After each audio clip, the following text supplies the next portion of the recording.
to call this meeting to order. This is the June 20th, 2017 Winchester School Committee meeting, the last meeting before the end of the school year. We have a very full agenda. We'll have public comment. We'll have a student report from our student reps.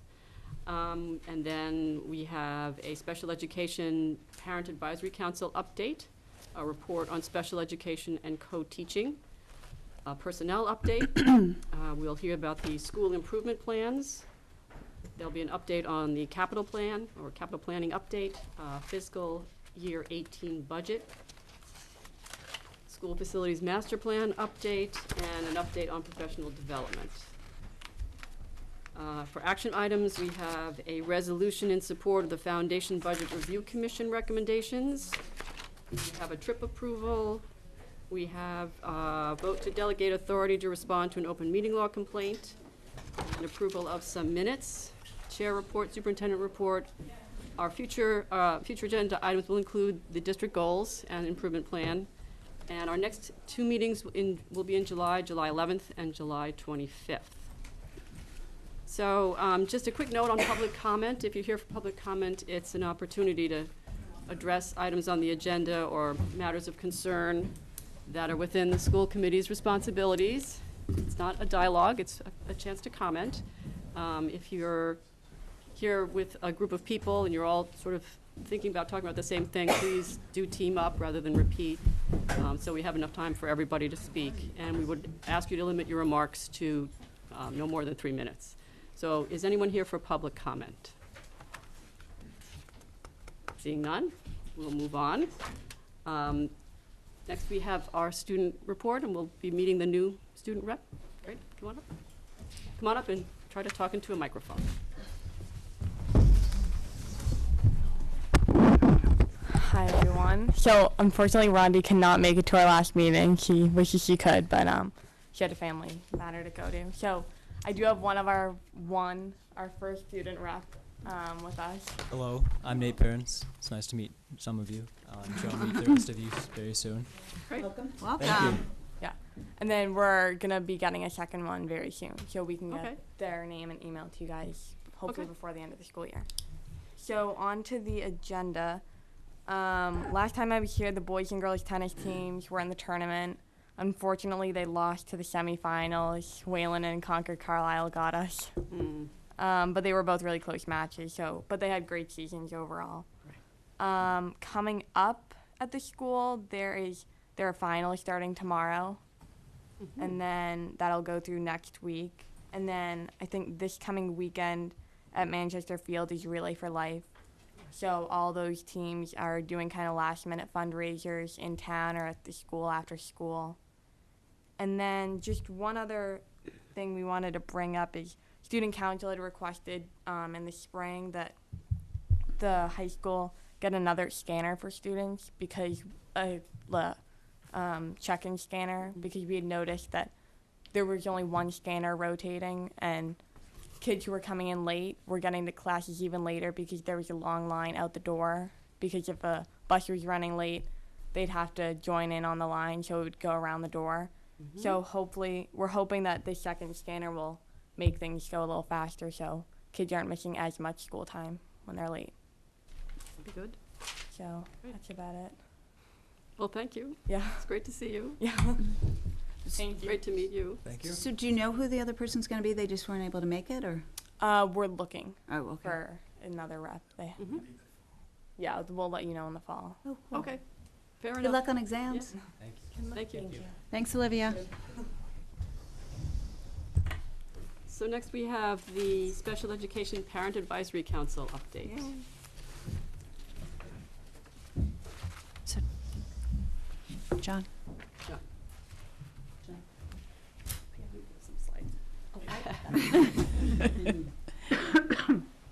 There you go. So first of all, I'd just like to thank you for having us here. My name is Branda Wilhoit, and I'd like to introduce my co-chair this year, Deb DePeter. We've been leading the pack, and I'd also like to introduce Donna DePriest. She and Pamela Court really started the WIN pack revival 3 years ago. And Deb and I picked up the torch then a year ago. And what is my first point is we really were hoping to build on the progress that they made. And I know that they didn't have the opportunity to address and report back to the school committee those 2 years, but they really did a lot of work that I think is worth being acknowledged, specifically around communication with our community.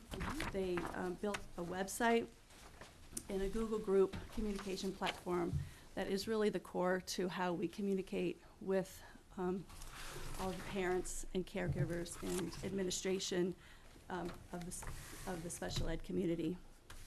And they were also very successful in bringing in some topics of interest for the parents.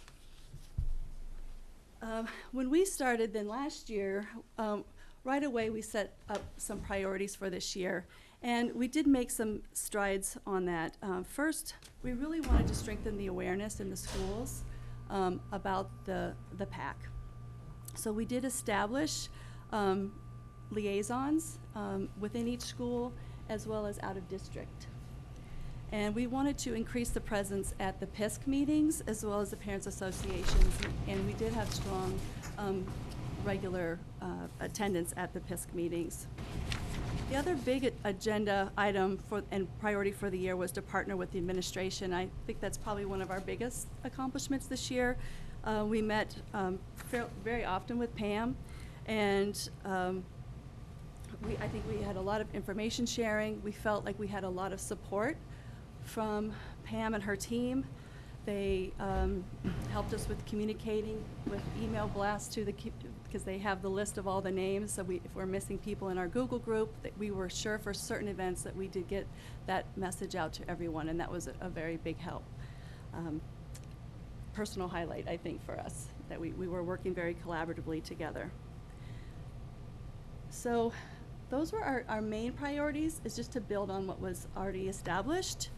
And as far as accomplishments, these are what I consider the key accomplishments. We did have frequent meetings between the PAC leadership and Pam.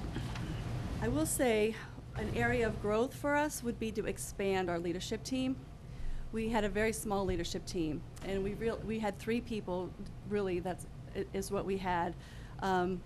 We struggled to get more participation, but I think we've started to identify some people who would like to become more involved, and we realized to really take this PAC to the next level, we need a much larger team, especially people helping with the events and communication of the events, because that's what this parent community really needs. They really have topics that are of interest. We have a good handle on what those are. A survey was done a couple years ago. Every time we have a meeting, we do collect that information. So that's one of our areas for growth. Like I said, we did have regular representation at PISC. We identified the school liaisons and expanded significantly the membership on the Google group. We did hold a series of coffees. We had a welcome back coffee where Pam brought all the building-based supervisors so people could come and meet all of the special education leadership. We had a preschool coffee, which was kind of an introduction to WinPAC. We had a great turnout for that event on the playground at Lynch. Sarah Casey was instrumental in making that happen. And we see that as probably another growth area for next year, where we would really like to tap into that parent community, both for future leadership as well as, to give them the networking that they need as they're just starting this journey. We also had a successful high school coffee just several weeks ago, focusing on transition planning. It was well attended, and it was great information shared. I think that's one we probably need to do every year. That was a very good topic. We did our annual Federation Basic Rights presentation. Pam helped us set that up, and that's part of our regulatory requirements that we hold that every year, and that was also, it was one of the better ones I think we've had. I think we've identified a speaker we'd like to invite back year after year, and attendance was not great, but it was, I think the people who needed it were there. That's the thing, because we do offer it every year. You get the people who need that information. We also offered an assistive technology presentation. And in December for National Inclusion Week, we also held a social thinking presentation at the library. Now, one of the things you will notice is all of the topics, they were free speakers, because we actually operated with zero budget this year, which was a challenge. We are reaching out to the schools, parents associations, to see if we can get some seed money, so that, because it does limit the types of speakers we can get in. And so we'll be partnering with the administration to see if they have speakers coming into the district that we could piggyback on. We've also talked about partnering with groups like Parent to Parent and other community groups that bring in great speakers, because we are quite limited. A lot of the speakers we've reached out to are just well beyond our budget. So I think we do have a good source of speakers just within our special ed staff. The knowledge is incredible, and we're pretty successful in getting them to speak to us. So our goal for next year is really to get a more regular schedule of events to draw a bigger crowd. And I have to say, one of presenting to you was one of my priorities for the year, because that is part of the mandate in the law, is that we basically report to the school committee and help advise the district on the programs. And I think that's another area we can continue to grow, so that we're actually viewed as a group to come to for advice, and to help with the programming in a special education group. I say the one area that I think we did that this year is just starting the strategic visioning. We were represented there, so that was a nice start to help with the visioning of the program. That's all I had planned, unless there's any questions. Anyone with a question? I have just a comment, which was I really appreciated all your hard work on the strategic visioning. It was great having the voice at the table, as well as to engage a community that otherwise we don't always engage in. I appreciate that this year, as a parent, I felt like the SPED Pack was much more present with the general population too, that there was a lot of more interest in terms of programming that people felt like they could go to, even if they weren't members of SPED Pack. Mm-hmm. So I think that's fantastic. And I think that the greater capacity that you have and the strength that you have, it will inform us, and we will be better decision makers as a result. So thank you for all the hard work from all of you guys, going all the way back a few years too. So you guys are definitely to be commended, and having a strong pack for special education is really valuable. So please don't hesitate to reach out to us, and we strengthen the whole program. So please feel that you're doing something worthwhile, because you really are. Thank you. Thank you. Thanks, you. Brenda. Then the next thing is a report from our administrators, special education and co-teaching from Pam, Gerard, and Janelle and Emma.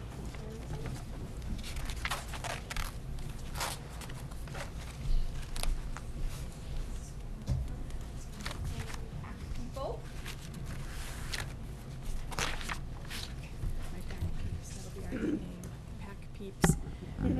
Nice to see everybody. I get kind of started with a reflection on what is happening, kind of what my thoughts are on kind of next steps. And as we go down kind of the what is happening, I don't know, I had some trouble kind of generating the list, because there's been a lot of things that are happening that I just look at like, well, what is it? And I had to step back and think of the accomplishments that we have made. And I really think that the special education department as a whole in the district should really be commended for the work that they have done, at least during the tenure that I have been here. We have been working diligently on ongoing vertical alignment of our programmatic support for special education. And what I mean by that is that while there are transitions, that we are doing the right things at each step of the way for our kids. looking at not only kind of as we end the year, kind of planning and programming for our kids, but equally for what we would consider to be our sub-separate programs, that we have a better alignment of the curriculum and the staff and an understanding of what the needs are, so that as we go kind of up and thought she was waving to me. I'm sorry. I don't think the audience can hear very well. So if Sorry. people who speak tonight, we will roast in here if we turn off this blower, but just if you could just, I didn't know folks at why home you can- were waving. I'm like, the what folks at is home she can hear, I'm doing? sure, are fine with that. It's just the folks behind you. Use my intro voice. I know. Sorry to interrupt, I know. Pam. So use I'm ready. So we're looking for the vertical alignment. We are continuing to work with outside consultants from Landmark Outreach, from the Triumph Center, and from Social Thinking Boston, as we're talking about looking at our programmatic supports. I think that the staff has benefited greatly from this support, and they have been also helping us with making sure that the alignment of our curriculum and our standards and our IEPs meet what we want them to do. We continue to work with nationally renowned experts, particularly in the area of co-teaching and inclusion. Lisa Deeker will be joining us again, coming in July. We are working she's going to be coming in and doing some presentation with our new co-teachers, with our elder statement co-teacher, I don't even know how to say it, our elder staff, so to say, and hopefully she will be doing some work with our parents the night of July 13th, so we're working on that also.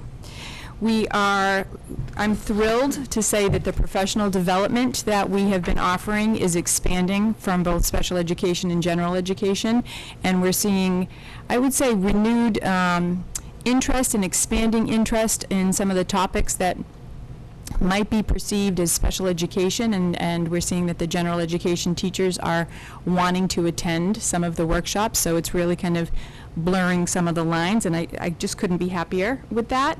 We have been expanding some of the PD into some mindfulness, thinking about our social emotional population. We've been looking for different opportunities for literacy and developing literacy with diverse needs. As Branda had said, we're looking for additional PD for our assistive tech supports. We've been bringing Read, Write, Google into the classrooms, so there's been a lot happening there. We've seen an expansion of our LBLD programs, which is our language-based programs. We currently have 17 students, grades 6 through 8. And at the middle school, and our multi-age program has 15 students in it, so we've been able to expand with the supports that we've had and with the staffing that you guys have supported the staffing needs. We've been able to bring kids back to district and keep kids in district, so we're seeing growth of programs. We have expanded the partnership program at the elementary school. We have 10 plus students there. We have co-teaching support at all grade levels, not yet at grades 11 and 12. We are kind of studying our needs, doing a needs assessment there. I'm very happy to report that we are doing this coming year we will be expanding into the world languages, which is very exciting. We have been absolutely working on focused improvement of compliance coming out of the coordinated program review, and we are completing the district program evaluation, and we'll have a report back by the beginning of the school year for review. We have really been working on improved transitions, particularly when we talk about transitions grade level, but really from our pre-K into kindergarten, our 5th into 6th, and our 8th into 9th. So we've been trying to hold a lot of coffees and a lot of parent informational nights. So again, we're improving the communication.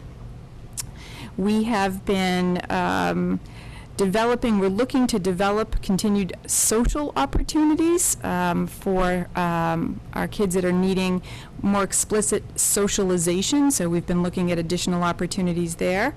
We've had a lot going on also with some opportunities at the preschool. We have advanced placement Spanish classes coming down from the high school. They're teaching our preschoolers some Spanish. We are looking to have some intern opportunities for our high school students coming down, doing some teaching at the preschool level. So there's been a lot going on, and I have to be honest that I had to sit down and really think about this, because I take some of it, I hate to say, not for granted, but we're so constantly looking at ways to improve and to support programs that when I sat down and thought about it, I'm just astounded with the changes and things that we've made in the 3 years. Next, moving forward, continued focus on programming for the partnership at the middle school in particular. Focus on programming for our autistic students at the elementary and the middle schools in particular. We're looking for a focus on transitional supports for our substantially separate students 18 to 22 years old, and that's a very specific population. We'll be getting into a lot of community-based vocational training. We are I'm constantly looking for ways to work with the special education supervisors to improve communication and collaboration with families. We are also piloting a social pragmatic program at the high school, which will incorporate support with the school psychologist, speech and language pathologist, and learning center staff. So a lot for next year also. I don't know if you have questions. Could you explain what social pragmatics are? Sure. It is the ability to engage in a conversation and communicate socially.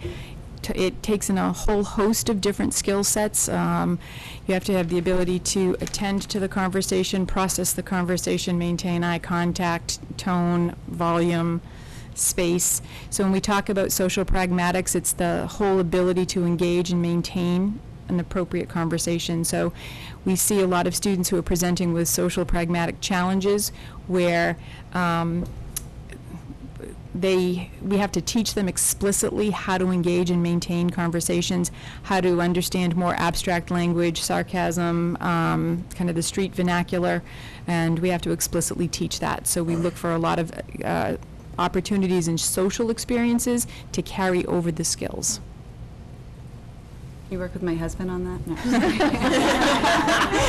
I was trying to figure out a way. I think that, there's a lot of pop culture right now that, if you think Big Bang Theory and Sheldon, that's kind of a gross overlay of it, large, broad picture of it, but very explicit, how do you engage in the conversation and interact.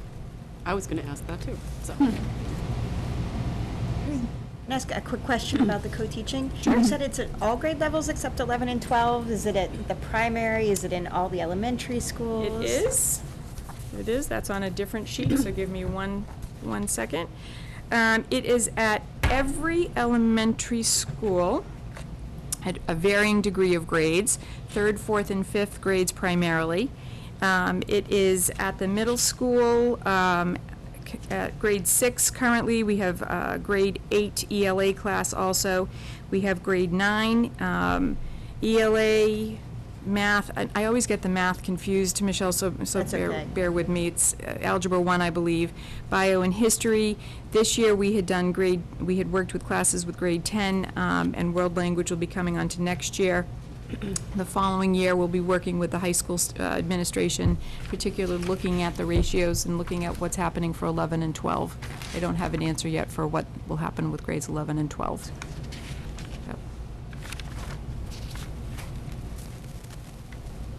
Yep. Sorry, to follow up on the same thing. You mentioned the study, so what's the sort of expectation we should have for when they come back with that study and what we should be expecting to hear? From the program evaluation, I'm hoping to have a final report by August, beginning September, October at one of the school committees. It will be shared and kind of go through it. We're looking at trends and patterns and potential needs that we need to be considering, and it's a good time for us to be looking at that as we start to get into the budget conversation and kind of if there's any implication with budget. The preliminary conversation that I have had with Dr. Del Val, who is completing this with us, has been very positive and very, the people are speaking positively about the changes and the direction that we're going. She's had good feedback about it. And she didn't see any startling trends, which I was thrilled.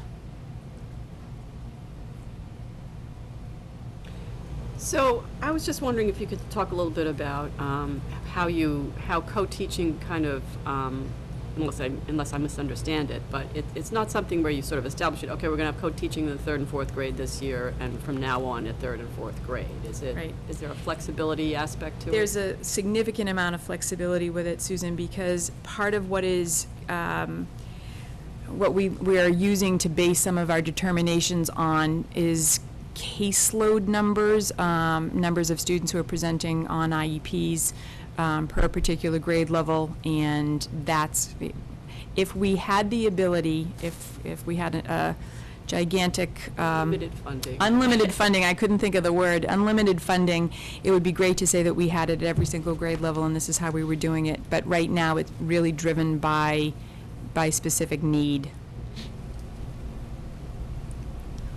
Are you all done? No, yeah. So actually, my question is, you've done so much, and you've been busy, for sure. Were there any risks that you took this year, something that you explored and you tried that you really learned from and can share with us in terms of seeking out opportunities to try new things? I think we are constantly trying new things. I think that it's an interesting question, Cindy. Have we tried and have we failed? We've had a couple of situations that we have tried that we have found ourselves kind of sitting back on our heels saying, okay, maybe we need to Lesson come out. learned. Lesson learned. We have, coming out of the program evaluation, particularly in terms of compliance, we as a district, we have good compliance. We have good things happening. I think lessons learned that, let me rephrase that. This will be the first year, this coming year, that we will have had a special education at least supervisor team that is a returning team. And I think that is going to make all the difference in the world, because it's there's a lot of training and embedded kind of, you don't know what you don't know until it's in front of you. So I am thrilled that the special ed supervisors are all returning, and what I think it's going to allow us to do is, we have dates planned already for the summer, and we've developed a Google Drive for all of the special education forms and processes, and what we're hoping to do is take that, refine it, make sure that all of the forms are accurate and representative of the direction that we want to go. Obviously there's a lot of state processes, but we wanted to, from that, develop a manual that is available to the district of, this is what this means, this is kind of the direction that we're going. So we couldn't have done this prior because we weren't all at the same starting point.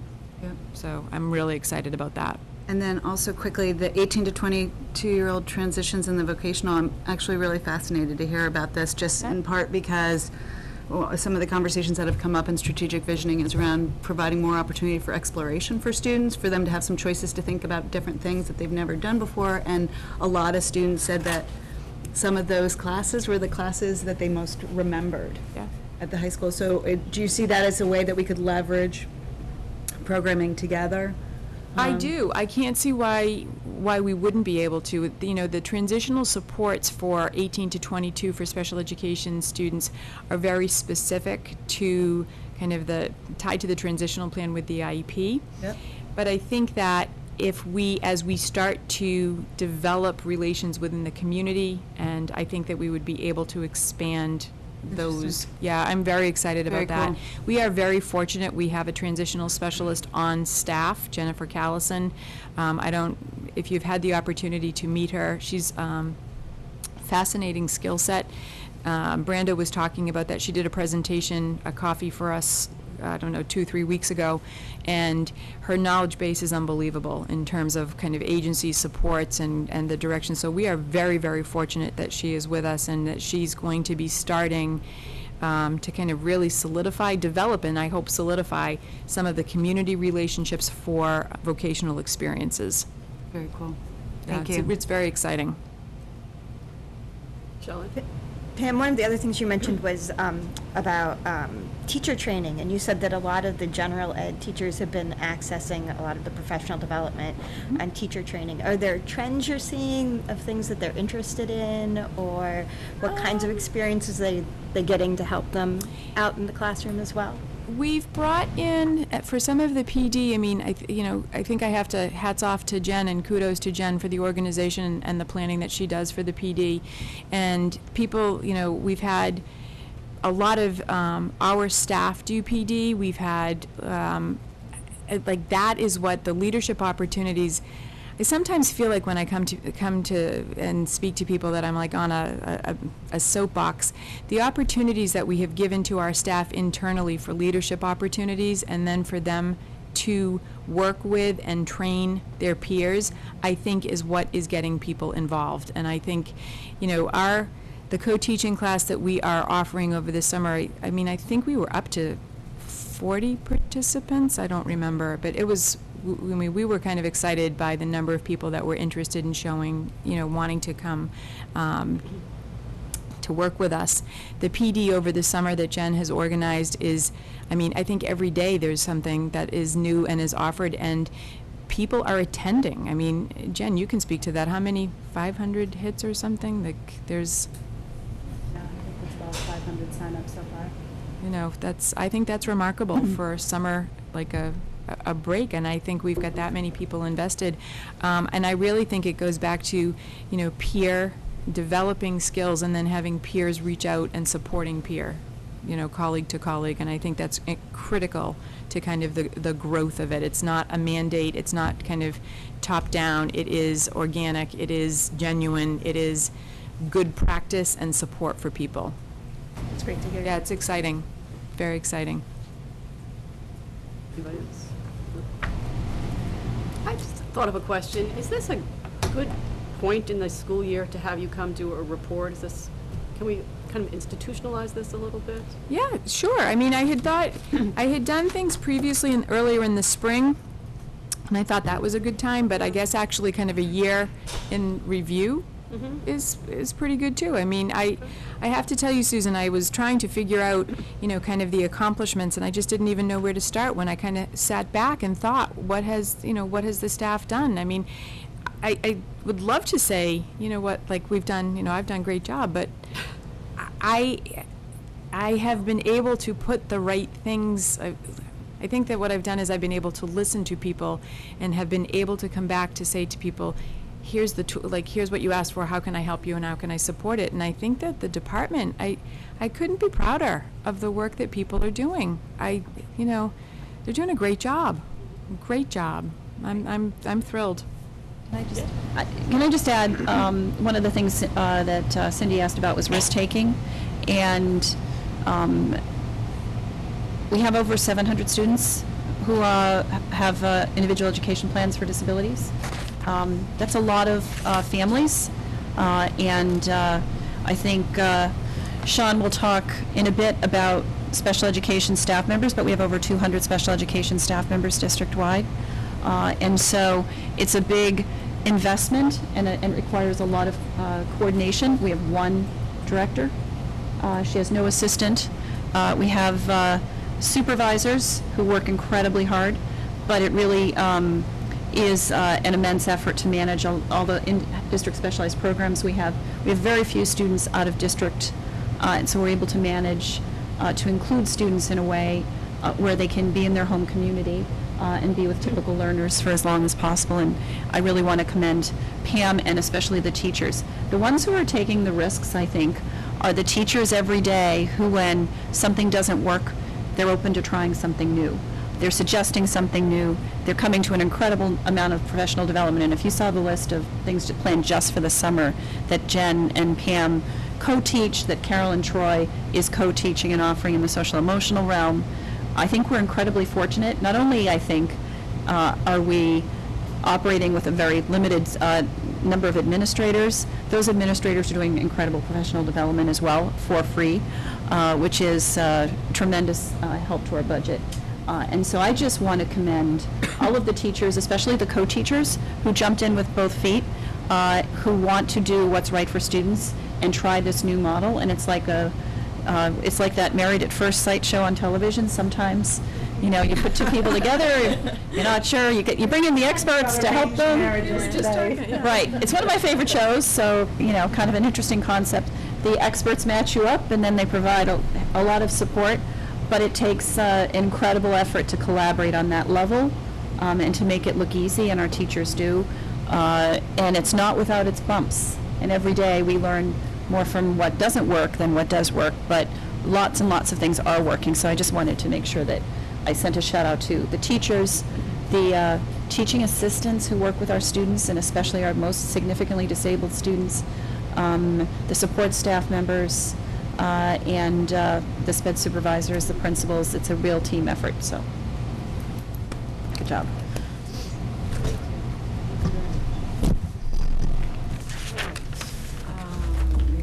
Sean is here. Sean is here. This is our personnel update.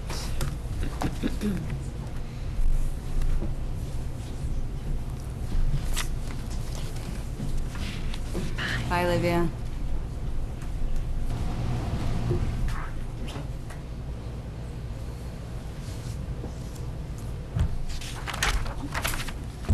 Hi, everybody. Hey. So thank you so much for having me tonight for another personnel update. It was good to get some questions in advance to help kind of queue up some exciting human resources stats for you guys from across the district. So I think in general, we're in the middle of another great hiring season. We've had some, as we always kind of do, some positions come about recently. But first off, I want to thank the principals. It's great they're in attendance tonight, actually, so they can believe me that I thank them. They have been doing a tremendous job hiring the new staff for next year. Certainly all of the other hiring managers, the directors, the special ed supervisors. I agree with Pam, having some consistency in those positions, especially the special ed supervisors, is just so helpful in filling those roles earlier and earlier. Some of the special ed positions in prior years have lingered into the summer a little bit more, and we've certainly, the supervisors have done a great job with the principals in hiring some of those staff earlier. I can really appreciate here in Winchester that the principals are all committed to having interview committees for virtually all of these positions. Certainly that's not the case in every district, so there's a lot of goodwill that's generated from having different teachers and different staff involved in the process, but certainly they bring a lot of expertise to the table. You know, having a different set of eyes and ears there who bring a different set of experiences really rounds out the process, and it really has worked well here. And I've seen kind of the process. It's what you would want to see. The process has form and function with it. But each school adds their own character and their own uniqueness to the process, and they're able to hire staff members that fit the needs for the different schools and the students there. So it's great to see. Certainly one of the best parts of my job is getting to offer the position to the new staff member. It's just always so exciting seeing people at different stages of their career, you know, career changers. It's a lot of fun. It's certainly a highlight of what I do. So I had provided you guys kind of with my typical spreadsheet of what are the positions we're looking at right now. This was sent last week, so of course this is, you know, old news. But it continually updates through the summer and to the start of the school year.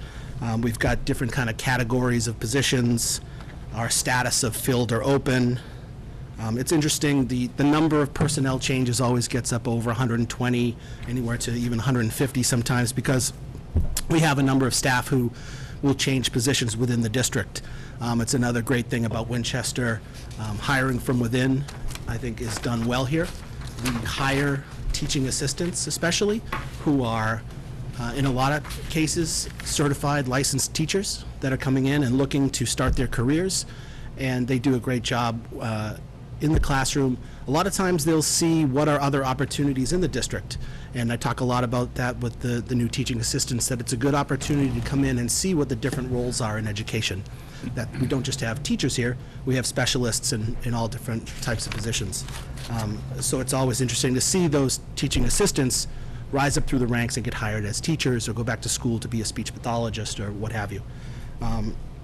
So a number of positions on here, searches are in process. Hired a couple people today. We've got more people set up for later in the week and next week. So we are working hard in the Human Resources Office. Diane McCroby, Frida Canavan does a lot of work with us as well, so I want to thank those guys. There's a lot of work behind the scenes that goes into it, both at the school level and up here, and it's nice when it all comes together, and I'm just shaking hands, getting to, high-five the person that's coming in, so it's great. Moving on to kind of more general statistics about the district. So in reviewing information today, a lot of times we talk about FTE, or full-time equivalency, when we talk about staffing levels. So we were looking at it by head count of staff today. So it's important to note, if you're ever adding these up and comparing them to other numbers, that can be a little apples to oranges, because a head count, it's hard when someone asks you, how many teachers do we have? Right. There are so many questions I would have about your question if you ask that. Do you mean nurses? Do you not? Do you mean, full-time equivalency? Do you mean head count? So whenever you give numbers from personnel, it's with a grain of salt that, trying to tally these up can tell a different story sometimes. So we have bargaining units here in the district that a lot of times I will break things out by, because they're a little cleaner and easier, and that's just how my brain works. So we have Unit A, who are the main, the largest unit of the union. So that's teachers, that's nurses, different specialists. We've got 443 of them. Unit B is our administrative assistant group. We've got 23 in that. Unit C, 97. Those are our teaching assistants. And that includes not only our special education TAs, but also building TAs and all-day kindergarten TAs. We've got now a Unit D, which is our special ed supervisors unit. There are 6 people in that. Non-union, we have 24 administrators and 9 non-union support staff. If you were to add in short and long-term subs, elementary cafeteria staff, coaches, the head count goes up over about 750 staff members. So a lot of people doing a lot of great work, a lot of moving parts, a lot of people with multiple jobs in the district. People doing both all-day K, TAs, and ISS, things like that. When you break it out by building, Ambrose has 71 staff, Lincoln 62, Lynch 87, with the preschool having about 23, Morocco at 71, Vincent Owen 66, McCall at 149, and the high school at 177. Up at central office, the people that sit up here, as well as kind of some district-wide staff, we've got about 25 people. This includes administrators and administrative support.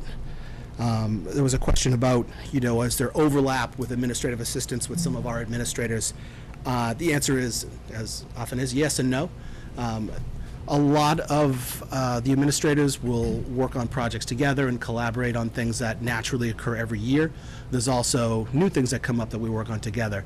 And we see that same overlap with administrative assistants, getting together and work on projects, but also working with us to get whatever new directive has come down or whatever seasonal job we have before us. If you go by special education, as Dr. Evans mentioned, we've got 207 staff district-wide for special education department. Now, as we look over the past few years, where have we grown in staffing? I would say everywhere, but primarily, which is so fortunate. The district is so fortunate to be able to have new positions come into the district, whether they are newly allocated to the budget or they're reallocated in the budget. I think we've done a nice job of not just always adding with new money or new in the budget, but also looking at reallocating staff, and I think it's worked well. I'd say the majority of the positions have been added at the secondary level, specifically I'd say mostly the high school, and both in the areas of special ed, as we've changed our programmatic offerings over the years, and also just in response to increased enrollment, especially at the secondary level, is where I've seen the majority of the growth. There was another question about how do specialist positions, do we share them? Are they, how does that work at the elementary level and at the secondary level? So Winchester, again, very fortunate. We have full-time or near full-time, like a 0.9, say, specialists at all of our schools, including for physical education, music, art, library, nursing, speech language pathologists, school psychologists, OT, and reading teachers. There are some districts who have to share some of those staff between them, but we're lucky here we have full-time people that are doing that, so the kids are getting serviced more often based on their needs. Certainly there are some staff that are shared between buildings, like we have one physical therapist. Instructional technology specialists are shared at the elementary level.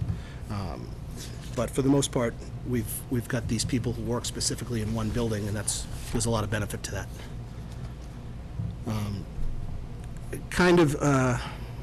Switching gears a little bit in personnel, wanted to talk a little bit about educator evaluation, which is always, one of the topics that I like to touch on during the personnel update. So we've come a long way with educator evaluation here in the district. I'd say that I don't think teachers would call it a new process anymore, which I think is great. I think people have gone through it enough, and new teachers that are coming into the industry have certainly had more opportunity to learn, and they prepare them for that in their programs. So as you guys may remember, we have a system called TeachPoint. And so when someone asks, do we do our evaluations online? I'm always careful to say, well, we record our evaluations online. And we have accounts for all teachers and all administrators. But it's important to note that the evaluators are still doing a lot of work, or as much work as they can, face-to-face or in person in the classroom. So observations are in real time, meetings after fact are in real time. There are certainly conversations held at different formative and summative reports. But TeachPoint is great. It makes a lot of things very efficient. It has calendars of reminders to show you what's due and when it's due and what's getting close to due, to make sure that you're on top of it. It gives teachers an ability to kind of have an online, it's similar to Google Drive or Dropbox or something. It's a place where you can store all your information and feel good about it staying there. We've benefited, I think, from another year of all the administrators who are evaluators in the district meeting on a monthly basis to go a little bit deeper on educator evaluation. We talk a lot about, getting on the same page with that and making sure we're giving them the tools that they need to be successful evaluators. And so I think that has happened more and more. We've had some workshops where we've discussed, the different, how are you identifying what are areas of needs in the classroom, how to look for that, and also what are methods for providing some constructive feedback.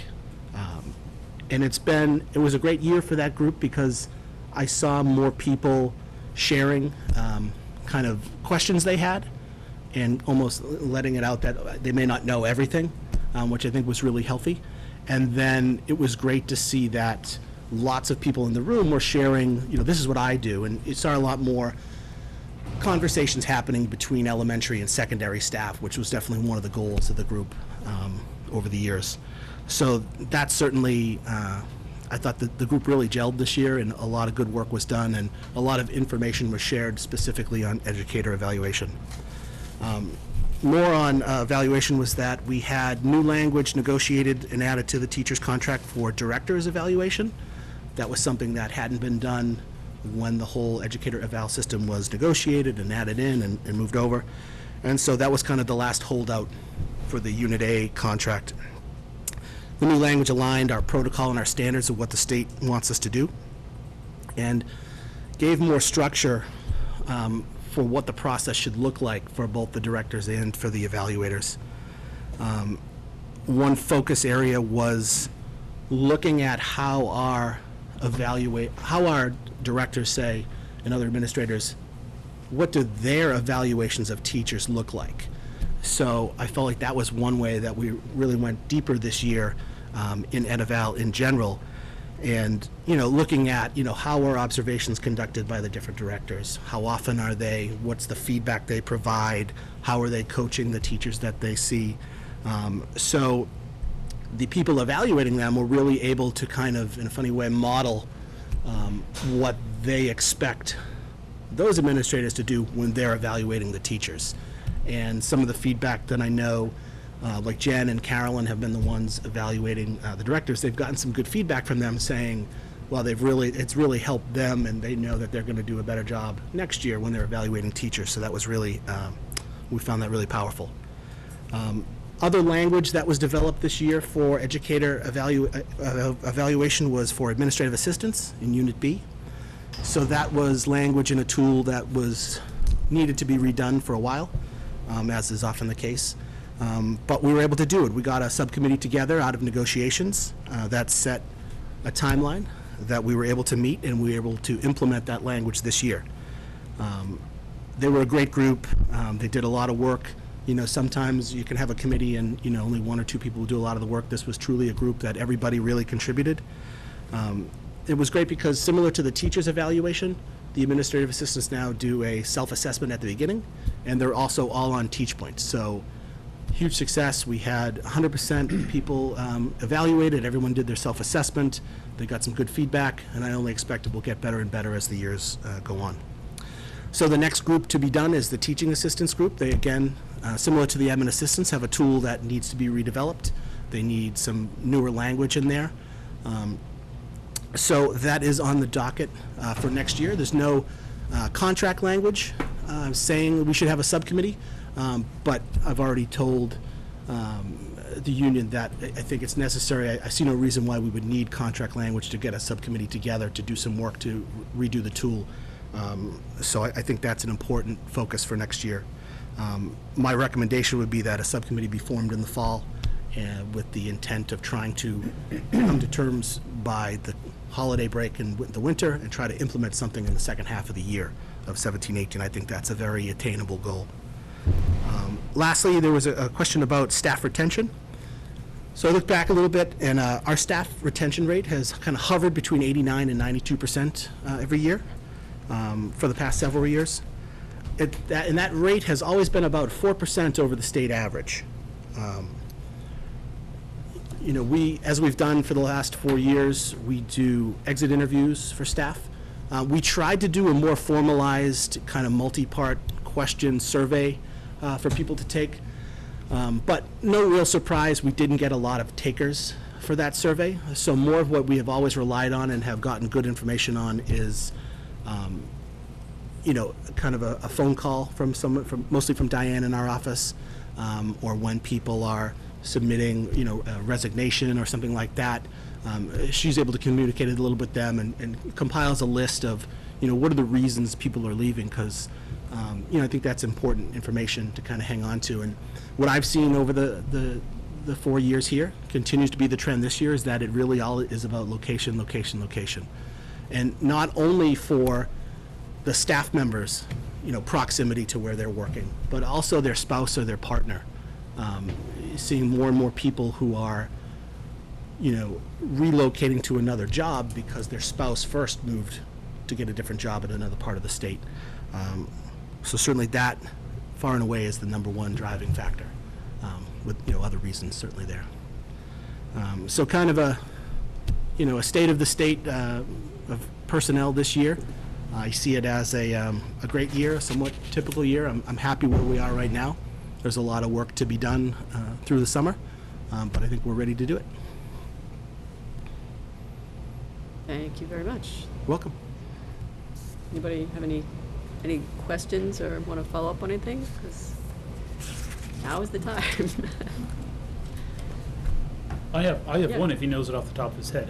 About how many reviewers do we have You mean like for evaluators? teachers in the district? Evaluated. between directors? Oh, evaluators? Yeah, I think it's like evaluators, yeah. 34. 34? Oh, Yeah. I'm sorry, I missed that. Thank you. 34, okay. It's great. We have an email group called All Evaluators. So if you want to send something, just boop, boop, boop. See you later. And it sounds like we have good retention. Is there any positions we have trouble filling over time, like consistently, that you've seen year to year that are harder for us to fill than others? Well, If you know off the top of your try head. to avoid jinxing myself in answering that. No, I think when you look across, so I have a kind of a peer group, whatever you call it, other directors of HRs that I meet with, and definitely the trend is always special education positions are difficult to fill, especially when you get into more specialized ones. We have been fortunate the last couple of years. I think we've done good work reaching out to the different colleges and universities who have specific programs in special education. It's great that Department of Ed just has a whole list of all the different types of things, and we just went down the list and circled up the ones we wanted to contact. And so we've established some relationships with them that we feed our postings to them in addition to School Spring. And it's always about getting out there early. If you're able to complete the process and offer the person the job, more often than not, they're going to take it as opposed to maybe waiting out for something else. So usually special education is the hardest one to find the people that are just really a match for what you're looking for those specific kids. But we've done pretty well last year, especially, and I feel like we're a little bit ahead of it this year compared to last year as well. So my hope is it'll continue in that way. Anybody else? Sure, I have one. We're clearly going into goals after this, so my questions seem to be 20,000 feet today, but, so when you look at sort of how we want our employees to feel, we want them to be satisfied and loyal and engaged and feel like they have control and they're happy and healthy and balanced. What are two things that you think we're doing really well, and sort of across the board in terms of personnel, where's the best opportunity for growth that we Sure. need to really focus in on quickly? So I think a couple of success stories are certainly when we've asked for feedback, especially from our new teachers. Okay. Because if you're focusing on retention, that's a good place to look. And so we have worked with members of the WEA to revamp both the new teacher orientation program and how that's delivered, and also the mentor and induction program. Actually, the ink on that one might not even be dry yet. That was very recently. But we've been able to kind of take what we've done in the past and, based on feedback that the new teachers have provided, and also looking at it ourselves, make things more flexible.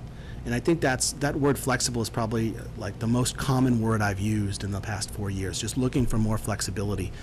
And people were really happy last year to have more choices for what they're taking over the summer, to take it earlier in the summer as opposed to just waiting for orientation, for example, to 2.5 days at the end of August, right before the kids come and school starts and everything's crazy. Being able to take, a 2-hour thing here or a 3-hour thing here, or meet their mentor earlier in the summer, that was great last year. I think we can do a better job of it, and we will this year. But that was a risk we took, and it worked out very well. Moving forward into next year with revamping the mentor program, it will now better align with what the state guidelines are. In doing so, it will offer supports not only in year 1 for new staff, but in year 2 as well. So they'll be part of a mentor group in year 2. We have supports already in year 2 for them, but it's somewhat, it's less formal. And so this will formalize it. There will be stipends given to people to be a mentor in year 2, and so the process will be a little bit more defined. And also will be flexible in that in year 2, so I've gone through the mentor program here in year 1, I've come back for year 2, I have some kind of unique needs, or these are the areas I need to focus on, we're going to group some people up together and give them that support they need in those areas. So trying to make it a little bit more based on what they need. The other thing we did with the mentor program was try to differentiate the level of support they get in year 1. So if I'm a brand new teacher to teaching in general, and then we have another person who has been a teacher in another district for a couple of years, and then even a third teacher who's been a teacher in another district and has been there a while and has a professional license and has really been established as a veteran teacher, we've set up the system now to have 3 different tiers to provide different levels of support for those 3 teachers, and really different amounts of time mentors are spending with them, so different stipend amounts. So really trying to be flexible, because it doesn't make a lot of sense to have the same thing for everybody. Sure. And, some of the other feedback we got from new teachers were on, the different courses we offer them and their professional development over the years, and so that's continued to get more flexible. As Judy said, we have the new social emotional learning course that Pam, Jen, and Carolyn are teaching together. So that's new. That's easier to fit into their schedule, because we control who's teaching that and when we're teaching that and things like that. So I think we have done, in coordination with Jen and Pam and everybody else at central office, a good job asking for feedback, and then taking the feedback and then actually implementing change. I mean, we got a great email today from a teacher who saw the posting for mentor leaders and mentors, and wrote to Jen and I and said kind of that exact thing. It's so great to give feedback and have the opportunity for that, but then to actually see it take place and move change is really awesome. So I think I might print that one and put that on the fridge at home. That's a really good one. Yeah, print that one out. Yeah. So as far as growth for personnel, I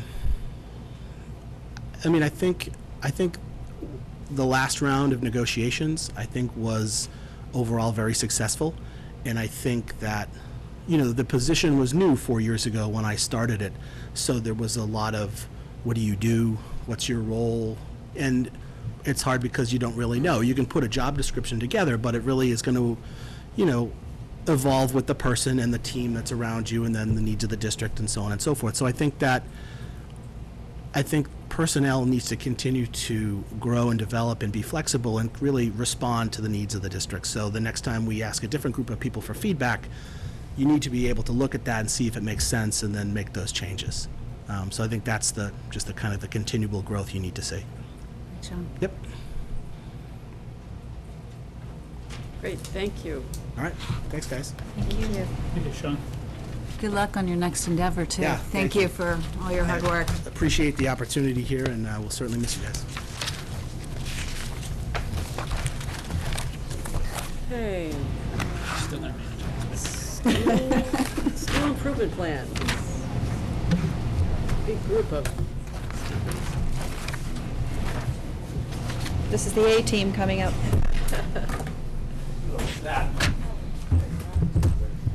Kelly is not with us tonight. She has 5th grade moving up.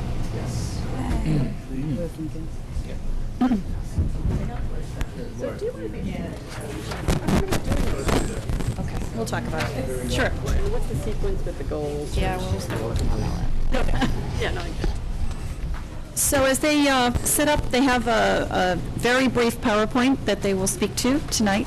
I want to welcome our district principals, and I'll have you introduce yourselves for the folks at home in a minute, but just sort of to set up, what is a school improvement plan? How does it fit into the district goals and improvement plan? And where are we with all of this process? So ed reform requires that schools have school site councils with representation from parents, faculty, administration, and community. And they have several functions. One is to advocate for their school and in terms of resources, but also to help inform school improvement plans. The problem with school improvement plans as they are laid out in the regs is that the timing of it is off, because it's generally done by the school council and presented around this time of year, May or June, which isn't great for informing the budget, because it's far removed from the budgeting process. And it's removed from the district goals process. And so what we've done is establish really multi-year general goals with some more specificity by the school level, and I think you have those individual school plans in your packet, high school to follow. I think we didn't insert it in your packet, but certainly there is one. And Dennis and his team, or it's at your place, I guess. Dennis and his team will be working to refine this. As a first-year principal, I think he was on his listening tour and learning tour, And now we've really gone into third or fourth gear in terms of school improvement, and we'll probably see some new goals next year that are more specific.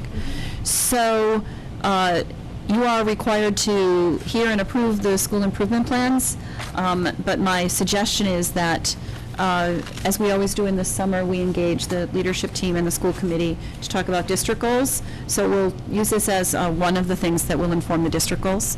And then, as there often are new school council members in the fall, after we have approved the district goals, then the school councils will then try to see how their own school goals will align with that, and we'll refine this again. So it's sort of an ongoing process, and one that's circular and doesn't really end. Does that capture it? Yes. Okay. So, I don't know if we want to introduce ourselves first, and do we have one spokesperson? Wait, kind of going around the table. We want to start with Dennis. Okay. Good evening, everybody. Dennis Maloney, principal of Winchester High School. George Gonzalez, proud principal of McCall Middle School. Good evening, Lee Petrowski, principal of Ambrose. Laurie Kirby, principal of Morocco. Brant Smith, principal of Sonoma. John Dupuy, prouder principal of elementary school. No competition there. Not competitive at all. Superlative left, if anybody. So thanks for inviting us. I'll start us off this evening. So the process, as you can see, we kind of work as a team and present as a team. So that's our. That's the mic wave Mike, you're getting. can you move the mic? Just want to make sure everyone on the World Wide Web hears you. Yeah, thanks. So the process this evening is, again, we work as a team, so we plan on presenting as a team. This evening, we'll go quickly through some slides here in PowerPoint in a moment. But what you're going to see is an overview of the district goals. Jen, Each of do you help us. get the PowerPoint up? Just the PowerPoint here. Where's the little remote? School improvement plan, school improvement plan. The overview. Did you give it to John ahead of time? Do you have it? Here, Jen, hold on. Yeah, we'll plug it in while you speak. Let's be nimble.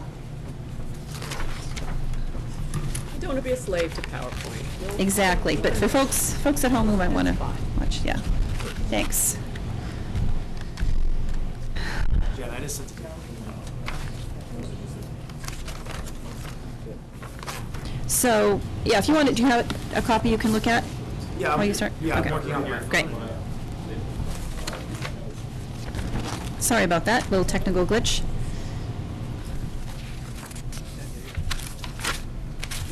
I just want to make sure Lori's all set.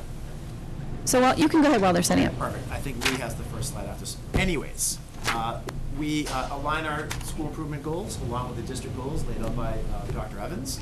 And so for us, that's a great conversation piece with our school councils and work in conjunction with our parents and our staff to review where we are, where we're going, and where we want to be. So that's kind of what we're going to highlight for you tonight. So you'll hear each principal at the elementary level speak a bit upon a certain district goal. Middle school and high school will speak for themselves. And again, a glimpse of where we are, where we're going in each goal. With that, I think it's Lee who takes it next.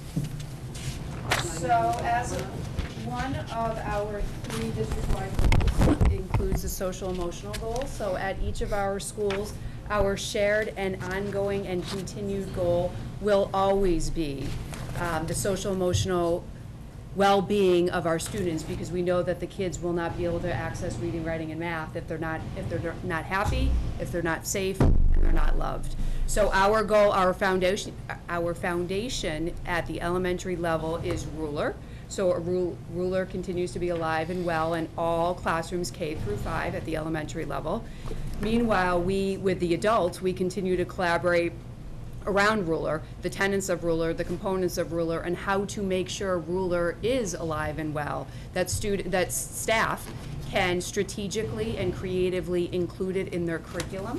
So it's embedded in the curriculum and it's a natural part of their learning versus something separate for the kids. So that's our overview of our social emotional goals in terms of the elementary level. And I'm going to talk about how we embed it. Our ongoing plan is to embed it, make it in every day versus an extracurricular. And as the elementary group, there are 4 anchors in the program. We're really good with the first 2. We have to think more about the last 2, which are the men moment and the blueprints, and that really gets kids to think about perspective. And depending on where they are in their development, certainly we can dive deeper into that, perhaps research. And the other piece we're working on this summer is we're taking a look, there's another piece to this program, and we're going to take a look to see if it's added value or do we already have what we need. So the Yale program has put out something called the Feelings Word curriculum. So there's a group of people this summer that are going to be taking a look at that to see, you know, is it something that we want to take on as we move forward with this. And just to continue our discussion about ways that we're working towards meeting the social emotional needs of our students, across the district, each of the elementary schools, we are promoting our core values. And so it's something that, thinking specifically about Vincent Owen, one of the ways that we're seeking to do that is through a global citizenship initiative, and this is something where we're empowering students to live out core values in their lives and to take responsibility as global citizens. So this is something that we've been focused on locally, global citizenship, supporting local organizations such as the Women's Food Pantry or a local book drive that we did from an organization known as More Than Words. We also have been focused on global citizenship globally and supporting organizations like UNICEF, focused on clean water projects, things like that. But just that idea that we want to make a difference, and it's something that taking that piece of social emotional, taking that piece of core values and thinking about going beyond just defining them for students, but also helping to focus on applying them into their lives. And off to McCall. So at McCall, social emotional well-being, making sure that students are available to learn, making sure that their affective filters are low, they're not in fight or flight mode, they don't see things as threats and dangers and an opportunity to be ridiculed. So that's the middle school years. They're turbulent years, they're very, very difficult, challenging years. So it's something that is very, very important to us. We've been administering a variation of a school climate survey to our students for the last 6 years. We continue to refine the survey tool based on new areas we'd like to explore, based on new areas students have identified as needing some improvements. We've identified areas as demonstrating great gains. Okay, now let's focus on something else. So we've been doing that for 6 years. The ruler program administered at the elementary schools, it is actually now a K-8 program, so I'm happy to say that many McCall staff members have signed up for the summer workshop on ruler, and how it's administered and utilized at the elementary levels will be different at the middle school level. So looking at having the opportunity for middle school staff to learn more about the ruler program and implement it and design implementation of it at the middle school level. As a staff, we began writing a staff charter. It's important that we model first, we participate in that, to then have the opportunity to do that with our own students. Also, when I think about social emotional well-being, I'm not just thinking about students, I'm also thinking about staff, I'm also thinking about parents, and we're all interconnected, and we all work together, and we all, to use a Jen Ellen Emma term, there are many levers to this. So essentially, we created a student wellness committee comprised of many staff members who are looking at what's happening in students' lives, what programming should we schedule. We also created a staff wellness committee to look at what's important to our staff, what's working, what's not. How can we continue to improve the climate in a very demanding school district? We have a lot of demands put upon us by administrators, by parents, by students, by the community, by the Facebook page. So these are things that we need to make sure we're creating a vehicle by which we can support one another.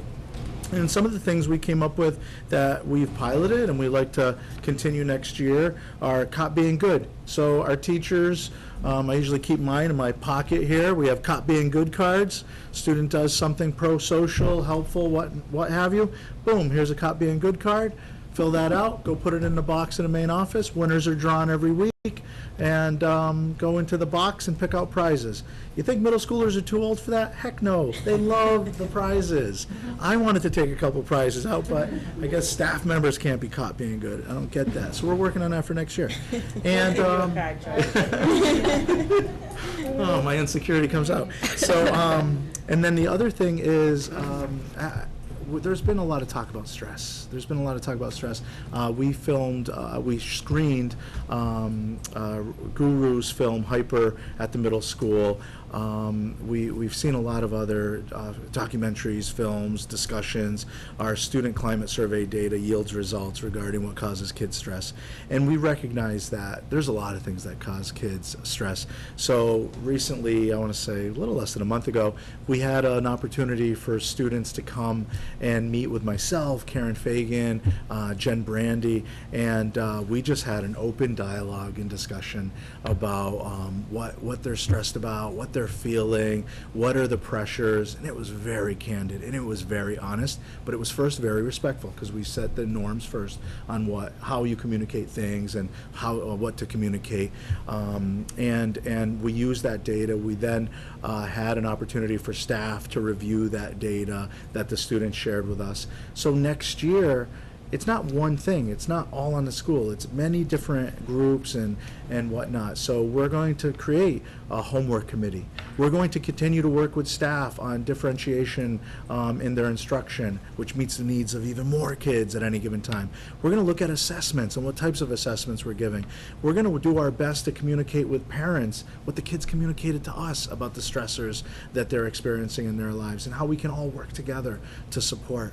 And I think as staff, we also have to, not take ourselves so seriously and be able to ease up a little bit, because maybe sometimes we're stressed out and that's not going to impact our decision making. So big, complex issues, but worth tackling. And I think it's going to make I know it's going to make for a better educational experience for our kids and a better community. So we're working on this all together. At the high school level, I'm happy to say George and I have had a number of conversations, and one recently, to talk about a lot of our issues. A lot of our focus should be 6 through 12, how we can transition the 8th graders into the 9th graders better than we are right now. So what we're looking at is the high school is a little bit of what George is talking about. We have our social workers, we have our psychologists, we have our guidance counselors, we have our teachers, we have our administrators, but realistically, it's not one person's job. It's not one person's designation to help kids with their social and emotional needs. We're all on the same page. We're all rowing in the same direction. It's all of our jobs. We're not going to send anybody away if they're having an issue. We're going to take care of it together as a group. And that's sort of echoing on what George is talking about in terms of the stress of staff, the stress of students. We're all going to work together and go in the same direction. So I think conversations that George and I have had will be really powerful for that 8th to 9th grade transition, and have kids almost feel like it's a seamless transition from the middle school to the high school, because the cultures will be very similar in terms of how we're going to tackle stress reduction, how we're going to tackle social emotional needs or address social emotional needs of students. We do show a lot of the same videos. We do piggyback on a lot of different initiatives, because there really is a fine line between an 8th grader and a 9th grader. Certainly a 6th grader and a senior, they're quite different, so we'll have different facial hair and height. We'll have different programs for them, but a lot of the stuff will be similar, and the message will always be similar, so that they know that there's people, everybody cares for them, not just a group or a person. So 2 things that we're looking at the high school right now is we are examining our schedule to see if our current model, which is 10 years old, is the best fit for where we want to go in the future, and whether it allows us to continue to be rigorous, because we do have an aggressive curriculum. We are a very high-achieving school, but are we also focused on meeting the social and emotional needs, and does our schedule allow us to do that? We have a scheduling committee who is looking at what can we do to sort of give us everything. We know that one size doesn't fit all. We know that there's no perfect schedule out there, and compromises will always have to be made. But we do want to focus on continuing our curriculum, but also taking a step back and having the kids have a little bit more downtime, a little bit more opportunity to relax, while also being rigorous and academically successful. So it's a pretty daunting task, but it's something that we are invested in. Assistant Principal Paula Konis and Math Department Head Tom Haber are leading that group, and they're two very smart people who are very committed to the task, and I'm proud to say they're doing some good work. They worked on it this year, and they'll continue to work on that next year. So the schedule will be a big hurdle to jump over. The other big idea, and it is a very big idea, and I don't want to take up everyone's time tonight, so I'm happy to be put on the schedule for another school committee meeting, is the idea of a June Academy. June Academy is a brand new concept in public schools, and the first school to do this right now is Weston. And I took a group of about 9 teachers yesterday for professional development, because we are very excited to look at this program and see if we can bring it to Winchester. The only other school that's even thinking about doing it right now is Concord Carlisle. We're planning on investigating this heavily over next year with your blessing. June Academy is essentially stopping the year 2 weeks early, still taking final exams or versions of final exams or assessments or projects, and then stopping the year. In the last 2 weeks, we want to reinvigorate kids, we want to reinvigorate teachers, and we want teachers to teach something that they're passionate about personally. Not, you can be passionate and love biology, but if you've taught it for 10 or 15 years and you have a hobby that has nothing to do with biology, you might want to teach that hobby, because there's likely over 1,300 some odd students. There's likely 25 to more students that will be invested in that hobby as well. We want kids to learn at a low stakes level, because our year is very high stakes, whether you're taking the MCAS, taking the AP exams, taking the SATs. There's always high stakes at high school. We'd like to do 2 weeks of low stakes, pass fail, really interesting courses. We could do trips, we can do a million different things. And Weston is the model, and they've been great kind of giving us information. I surveyed the staff in February with this idea, and answering the survey, 80% of the staff said they were either enthusiastically for it or really interested in continuing the discussion. 80% is an overwhelming number for any staff to come up with. Teachers are already coming up with ideas, and we're talking not next year, we're talking 2 years down the road. Japanese prints, financial literacy, how to write a resume, Habitat for Humanity, ballroom dancing, solar and wind power engineering, 1492, why did Columbus sail the ocean blue, hard-boiled detectives in literature, Thoreau, know your backyard, advanced trail running in the fells, Cuban Missile Crisis, military history, advanced trail running and transcendentalism at Walden Pond. Those are both Mr. Miles, who spoke to the seniors this year. And I will take up on that.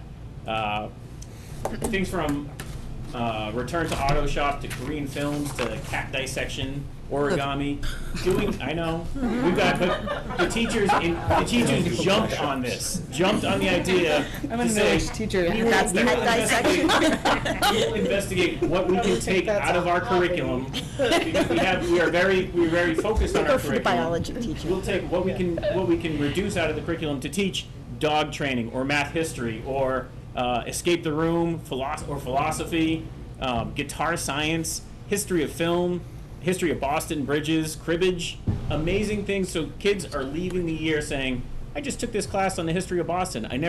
Or architecture. I never imagined I'd be interested in architecture. This might be something I want to investigate in college.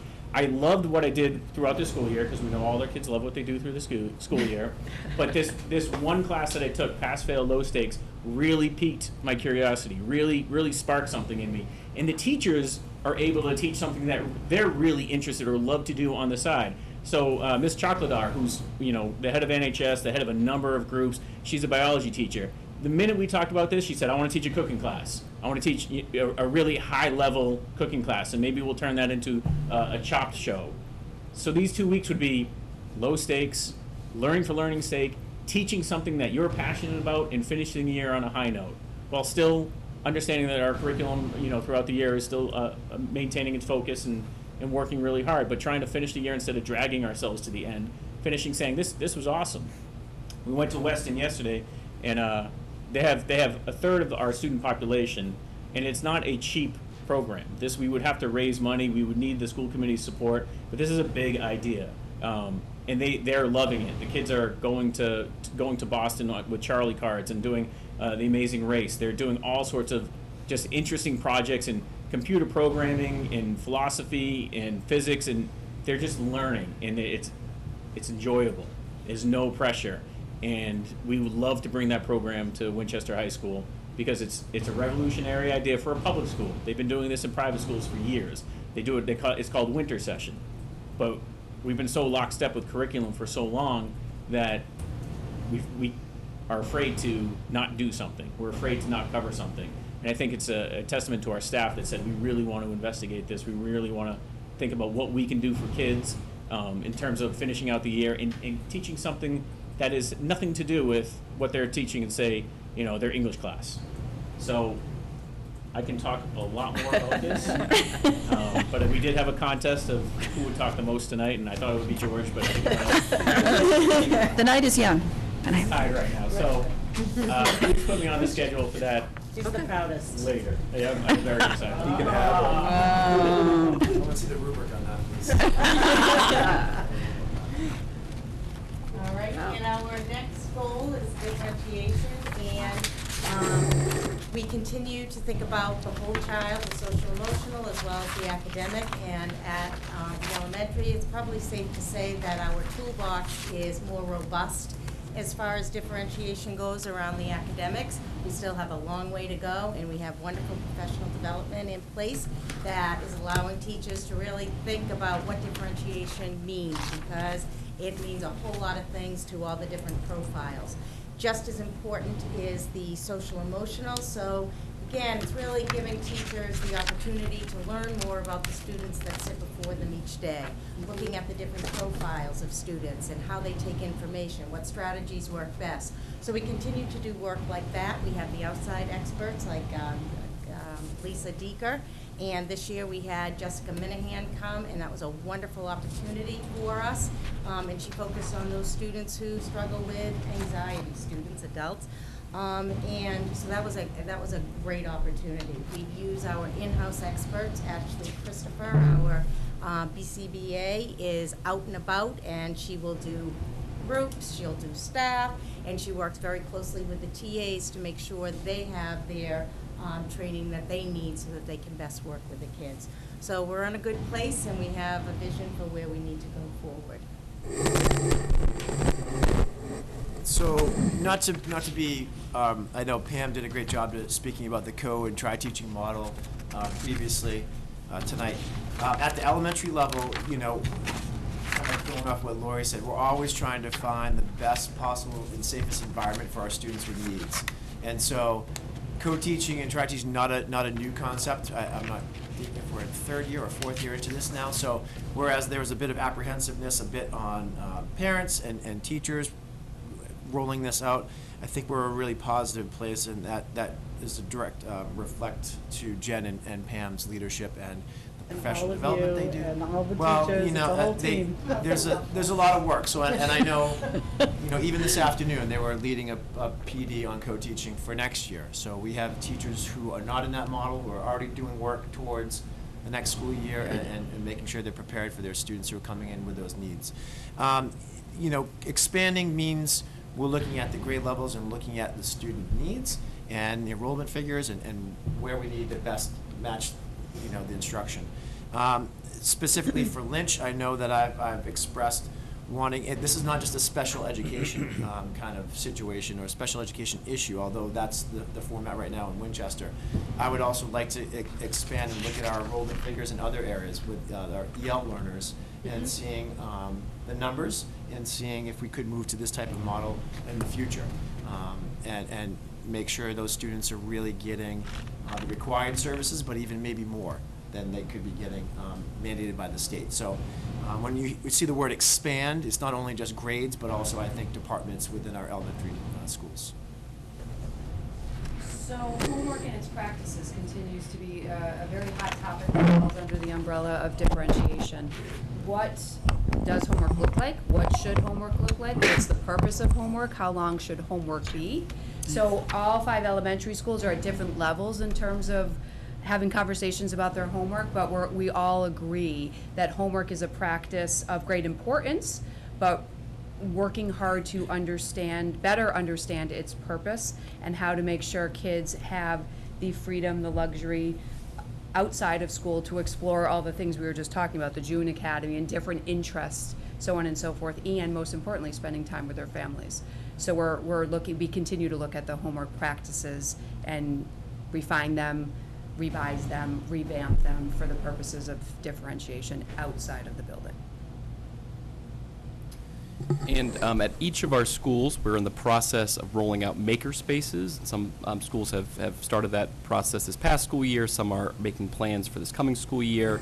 We've all been fortunate to be beneficiaries of a WIFI innovation grant that has helped to support the rollout of these maker spaces.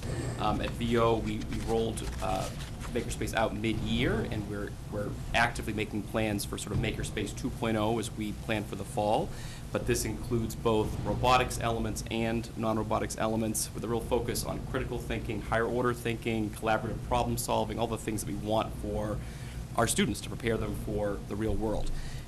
So in thinking specifically about some of the robotics elements that we've been using and experiencing success with our students include something called the Spheros, which is this ball that is something that is really a basic form of coding, where students are able to program this ball and direct it as it moves across the floor of the makerspace. We've also used something called the Osmo, which is something that helps with mathematical reinforcement. It links to the iPad.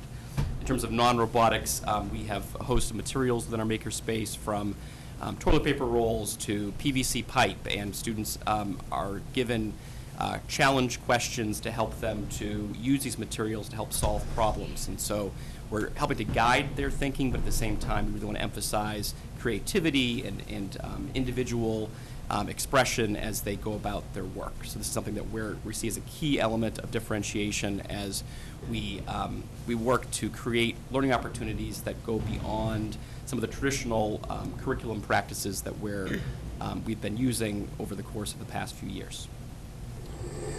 To continue this, in the middle school, in regards to differentiation, that's been very much an area of focus for the district.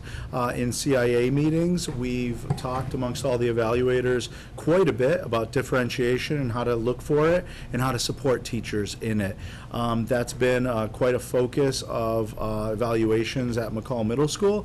We always look for the differentiation that's in the classroom, and we support teachers to the best of our abilities in how to integrate more. Co-teaching is a wonderful way to differentiate instruction because there are two licensed teachers in a room. Imagine how much easier it is not to design those lessons, but to implement lessons when you have two adults in a room, when you have stations, when you have parallel teaching, when you're able to break out and work with a small group, when you're able to tier the instruction. So this is all about identifying where kids are, identifying what their learning styles are, and fitting the instruction to their needs, and making sure everyone's challenged at their own level, and in the end, everyone's met the objective, minimum expectation, and many of our students have gone well beyond it. And also, when we identify a concern, when a child is having difficulty accessing the curriculum, for whatever reason, we want to create teams, response to intervention teams that can really take a close look and help one another and the team, the colleagues, to identify strategies that would work. We have such experts all over the building. It's how do we make sure we're not working in isolation and we're sharing what we've learned and what we've practiced. I've certainly learned a lot from my principal colleagues and what they've done at their schools. I think we all take lead on certain things and then share with our colleagues what we've already done. And this is an area where many of the elementary schools have done a phenomenal job with response intervention, and we're picking up a lot of their strategies and what they've created. At high school, we can continue to look and expand the co-teaching model. Right now, we are in the 9th and 10th grade. Next year, we'll be looking to expand it into the 11th grade as well, the following year, that is. And we have expanded our number of sections in the 9th and 10th grade to make sure that our numbers, we're trying to keep our classes no larger than 18 and making sure that our percentages are accurate as well. It's been very difficult to do, given the amount of teachers, the amount of space that we have, but we're as close as we've ever been, I think, to maintaining that goal. Schedule actually comes out tomorrow. On a side note, we're pretty proud of that it'll be a basic schedule. It's never been released mid to late July before at Winchester High School. Our schedule will be coming out tomorrow, telling students that what classes they will be taking, not the teacher or room or when in the rotation, but actually what they got into.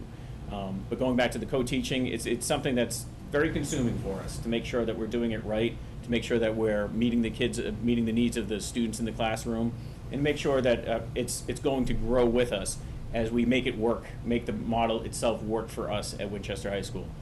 So far, we've had some success. We're looking to have total success across the board, and it's been a good ride so far. We've got a great committee that's spearheading any concerns, any issues, and working with me to make sure that this model is successful going forward, and we can grow it as well. So as we move to our third goal, think about technology, again, thanks to the generosity of WIFI, we now have the infrastructure, we have the devices. So now the focus is on thinking about how we're embedding our technology into our instructional practices. That's what you're going to be hearing about tonight. So very proud at an elementary level. We are all very proud and very thankful to WIFI and the parents that have supported specifically in 5th grade, the BYOD, Bring Your Own Device initiative. It is so exciting to see our 5th graders walk into the building with their briefcases, which houses their Chromebook. They look so professional. And when you go into the classroom, you're often in the classroom and you see kids actively engaged on their Chromebooks, embedding the curriculum the teachers are embedding the curriculum into technology using Google Classroom. I'm sure parents are seeing the work that's happening in school when at home through Google Classroom. So the BYOD initiative has been fantastic. It allows all kids to have immediate access to a device, therefore allowing the teachers to plan lessons that allow them to use technology to enhance their learning. So we thank parents for their support. We certainly thank WIFI for their support as well. So this was the first year, I'm sorry. I swear, I thought I was following along. I heard it. No, you can't cut me off. So to go a little deeper and to piggyback off what Grant was saying, just really thinking about the tools that we have in the schools, and again, so much to be thankful for WIFI for all of that. But in thinking about that critical thinking, the construction piece, and really how we having these kids utilize what we do have in place, and thinking about what we can add to things like a makerspace, the classroom, that's going to make it more authentic and meaningful. So we're excited. Next year, we were just talking last week about a different type of grant that might be coming out through WIFI, where we're really getting students to think about that whole idea of what interests me and what do I need to get this job done. So that's exciting and something we want to launch next year, and certainly we're behind that. And at Morocco today, I just feel like I need to boast, so I'm going to, and I was short on my others, so I feel like I can go on. Forgive me. You banked your minutes. Thank you. So today, we did a June Academy, really scaled down at Morocco, and it was so much fun. So what we did was, we did just all of that. I threw out to teachers, hey, what's interest you, and just what your hobbies are. No, that doesn't. We have all the. Just checking. Yeah. So today we had students break off into different groups. Some were working on knitting, some were doing kitchen chemistry, others were gardening, yoga. We had little 5-year-olds walking out of there. We had a big ceremony at the beginning to kick this all off. We had a group of 5-year-olds walking out with their yoga mats all ready to go. Yoga. They then went back to class and got a little group together and was sharing what they knew there. It was a whole lot of fun, and it's those kinds of experiences that really get our kids thinking beyond their typical day-to-day experiences, and then planting more seeds. So next year, we're already talking about how can we grow this? Maybe do one in the winter and then one at the end of the year as well. So all of it, again, goes under the umbrella of technology, just innovation, getting kids to love to learn and looking at all the different tools out there. I will say there was a really cool one too. It was Probot. The kids programmed those, and it was so neat. They had a maze and they got a car to move as a team. And they were really eager to come back to their classrooms and share all of that. So it was a really fun day, and we look forward to growing that. me go. George, it's all clear. Now, all clear? All right. So as far as McCall Middle School, so this was the first year of full BYOD implementation. It went well. Our teachers continue to share ways to integrate technology into the curriculum. I'd rather, and I encourage teachers to do this at their pace when they're ready. Don't just integrate technology for technology's sake. Do it when it makes sense. Do it when this is the best vehicle, the best tool to teach, the best tool to learn. And it requires that sometimes people have to be the flagships, and they try new ideas and say, if you do it, definitely don't do it this way. Or if you do it, you definitely want to talk to me first, because this really worked. And you have different levels of technology use. As far as the devices and the wear and tear and the inventory, wow, what a big task that was. So we're finding ways to improve the logistics and improve the accountability and improve the, it's funny how many things kids forget. And just because you give them a device doesn't mean they're going to forget it and not charge it and drop it and all those things. So those are things we want to be mindful of as we move forward. But we're excited about its continuation next year, and we will continue to reflect and refine and make sure that students really find this to be a useful tool in their learning. At the high school, we're pretty excited to be able to say that we're partly BYOD next year. I think it's been a long time coming. Ninth graders will be the first grade that's an officially BYOD grade, but thanks to the hard work of Dr. Ellen Emma, there's been a pilot program going on behind the scenes that predates me by a few years, I'd say, where we've just asked teachers, hey, do you want to be BYOD teacher? Do you want to come up with some ideas? Sign up on this sheet, and we'll get you any PD you need and help you out. And if you walk around the high school at any given time, just about every class looks like a BYOD classroom. There's certainly different devices. It's not all Chromebooks. There's a lot of MacBooks out there. But most of the teachers have embraced the ability, giving the students the ability to use a device in the classroom. Next year, we can officially say that the freshmen are BYOD, but for the most part, if you walk around or spend an hour there, you wouldn't see much difference from a freshman class to a junior, sophomore, senior class. So we're very proud about that, and we are excited to see what we're able to do going forward as an official BYOD freshman class. So with that, we'll wrap up. That's kind of a bit of a sprint through our past year. You know, we're in the last mile for this school year, but all 7 of us are working hard towards next school year. As you can tell, we're our own separate kind of buildings and personalities and styles, but at the end of the day, the 7 of us work very closely together, and we want what's best for all the students in Winchester. And so, you know, thank you for listening to us. Thank you for helping fund our STEM director at the elementary school level next year. We're really, really excited about that, so we couldn't be more pleased. Thank you for that. And then lastly, publicly, thanks to John Denizio and Sean Walsh, who are moving on from our district. They've been very supportive of the 7 of us, and will be missed. So thanks to Sean and John.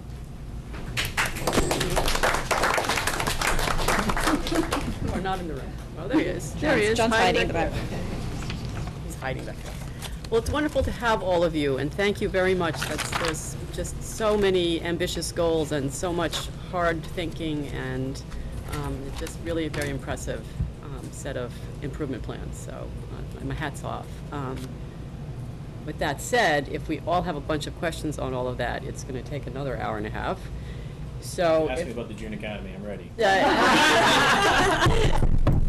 And that's great. You know, it's great that you all have all these things that you want to try and all these goals. But I want to be mindful of the time. So if anybody has any quick questions, we could maybe squeeze in a few. So okay, yeah. Go ahead. Want me to go? Yeah. So thank you all very much. I like the overview you gave, and having the detail in the packet behind it is very helpful. It's interesting to see what sort of knits all the schools together, where your commonalities are. So, Lori, I have a question for you with respect to differentiation. I think I heard you say at the elementary level, when it comes to differentiation, we have a bigger toolbox, I think was your expression. Can you talk a little bit more about that? Is that I'll choose my words carefully, is that like an attitudinal toolbox? Is it professional development? Is it, like, what's in the toolbox? Why is it bigger for the elementary level? And then does that say anything about what we can do to make the toolbox bigger for the secondary level? So I think it goes right back to how we were prepared in college. And most of our professional development courses were all around the academics. And we've got lots of practices, strategies on when that student is struggling in math. What are the different tools that are out there? If they're writing and reading, how can we have them access this? And what strategies can we give them and to explicitly teach them how to be proficient readers and authentic writers? When it comes to that social emotional piece, really, that was like something, I don't even remember, having one course on it. And so here you were, the effort was, here are your students, this is the standard, now just go for it. Not keeping in mind that each one of these kids that come in have a different way that they take in information. So as educators throughout the years, and what research, how we know brains take in information, certainly there's more professional development out there.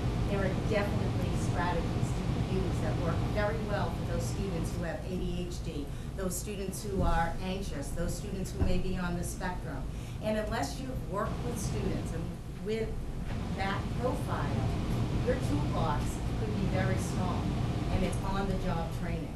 And that's why to have these different support systems, like having a BCBA, the behavior specialist, that sort of thing, is so powerful, because again, you're not just sitting in a big lecture hall where you go, maybe to get over in a hotel and sit there and take in information.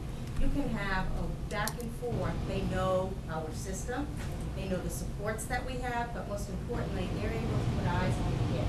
And so you can go back and forth about, hey, this is working, this isn't. Actually, Christopher was over with us today. I learned so much from that woman every day, and I just roses whenever she needs.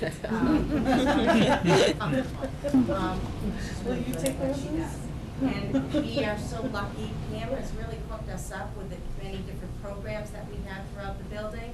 So I know Grant and I are fortunate to work with Dr. Marinakis, and his background, his clinical background in psychology, adds just a whole other lens. So we're sitting around at the table talking about maybe it's an individual, maybe it's a profile, and we're just bouncing ideas off of each other about this work, this didn't be very tangible, we can go back, we can try it. I think it's also very important to have, in that toolbox is a relationship toolbox.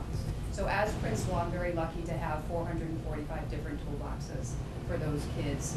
And it's very important to me as principal that I have a relationship with those kids, and I know who those kids are, because the one toolbox for the first student is going to be completely different from the toolbox of the 445th student. And the same thing applies to the classroom teachers. They may have 20, 21 students, so they have 21 different toolboxes. But I think first and foremost that needs to be in that toolbox, in addition to everything that Lori just said, is that relationship that you have with that student. How are you going? And then when something happens, or when you need to implement a strategy, the relationship is the foundation. And then you can make decisions and pull other strategies from that toolbox, that student toolbox, to make sure that that student is comfortable and safe. So then, as I understand that, so with what I read out of that is the value of the relationship, the teacher-student relationship, and the way elementary works is you've got a student primarily in a homeroom. Is it fair for me to extrapolate, George and Dennis, that that's maybe one of the challenges then at the secondary level, is teachers don't have the same amount of contact time with students, just given we got block scheduling? Exactly. So if you think about differentiating your instruction for each individual learner, and you think about the contact hours an elementary teacher has with those 21 students over the course of a year. Now think about the contact hours a middle school teacher has with their 113 students over a course of a day or a year. They're going to know those kids well over a longer period of time than the short period of time those elementary teachers are getting to know the kids. And that toolbox is catered to each individual kid. Yeah. And the more time you spend with someone, the better you know them. And that's why I think the program like Ruler, the social emotional going K to 8 is critical, because it is common language for teachers and kids, so we're all coming at it from the same place. And I think, So my last point is really a statement rather than a question, Susan, but since we're close to wrapping up a master plan and we hope actually doing real building projects, I'm always interested when we talk about maker spaces, and it seems like every year we talk about the idea of the computer lab sort of going the way of the dinosaur, although with Park coming, it's unclear to me how elementary kids are going to be accessing Park. Is that BYOD? Do we need a space? But eventually, one of the questions that I'm always dealing with is, at some point, do we say that a makerspace is a thing in our schools, just like a library or cafeteria, a cafegimatorium in the case of Morocco? You know, do we need to literally say this is a program element and it's important to what we deliver and it needs to be this big? Because if that's the case, this would be a good time to start talking about that before we start designing buildings. Thanks. Chris, anything? Just quick on, I just want to thank you for sharing the enthusiasm and energy around the June Academy. I think that of all the things that the teachers could do, their professional practice brought to something that they really love could be really powerful for the kids. And I think that while it would really help the teachers, the students, and parents to have a different attitude in the month of June. So I really support that and hope that bring that back to us with some requests to formalize that. Yep, sounds good.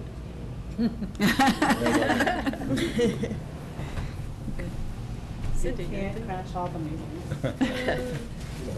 So, I too really value your guys' insights and perspective, and especially the risk-taking that you've been doing, and I hope that we serve as supports for all of that and encourage you to advise us as much as possible and to keep us on our toes. And I challenge the school committee that if our goals are differentiation and technology and social emotional, is what are the decisions we're making and what's the work that we're doing that's supporting that?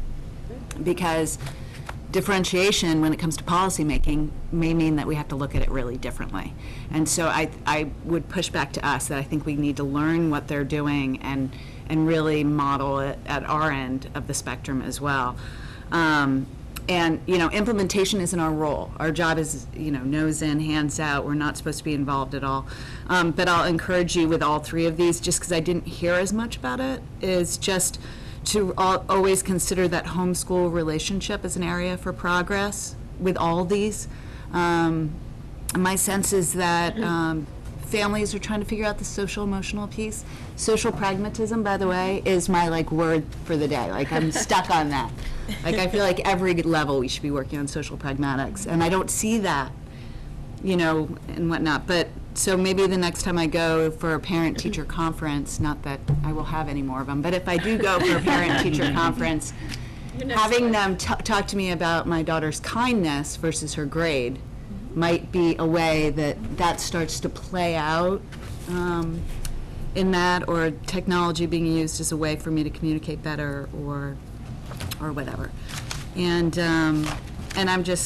I think the relationship toolbox is such a great metaphor for the relationship teachers have and principals have, and I hope you'll also look at that relationship toolbox for the 100 staff members that you have in your building, and how you spend time with them and how you support them, and then how we can support you as managers as well as instructional experts out there. If there's more that we can do to put resources in that, then I would encourage you to ask. Okay. Well said. Michelle, anything? I want to compliment you on two things that I was hearing both over and over again from all of you across, was both innovation and reflection. I hear a lot of really great programs that you're willing to take risks on and try out, but I'm also hearing so much reflection from all of you on thinking back about how those programs are working, not only for your kids, but the teachers and families. And I think that reflection piece going forward, as we talk about what Cindy was mentioning about the way we're directing policy, that the reflection piece of it can't be stated enough. Because we want to know what's working and what's not. And you are the ones who are in the buildings with the kids and the parents, and collecting that data. So hearing your thoughts on that is incredibly valuable to us.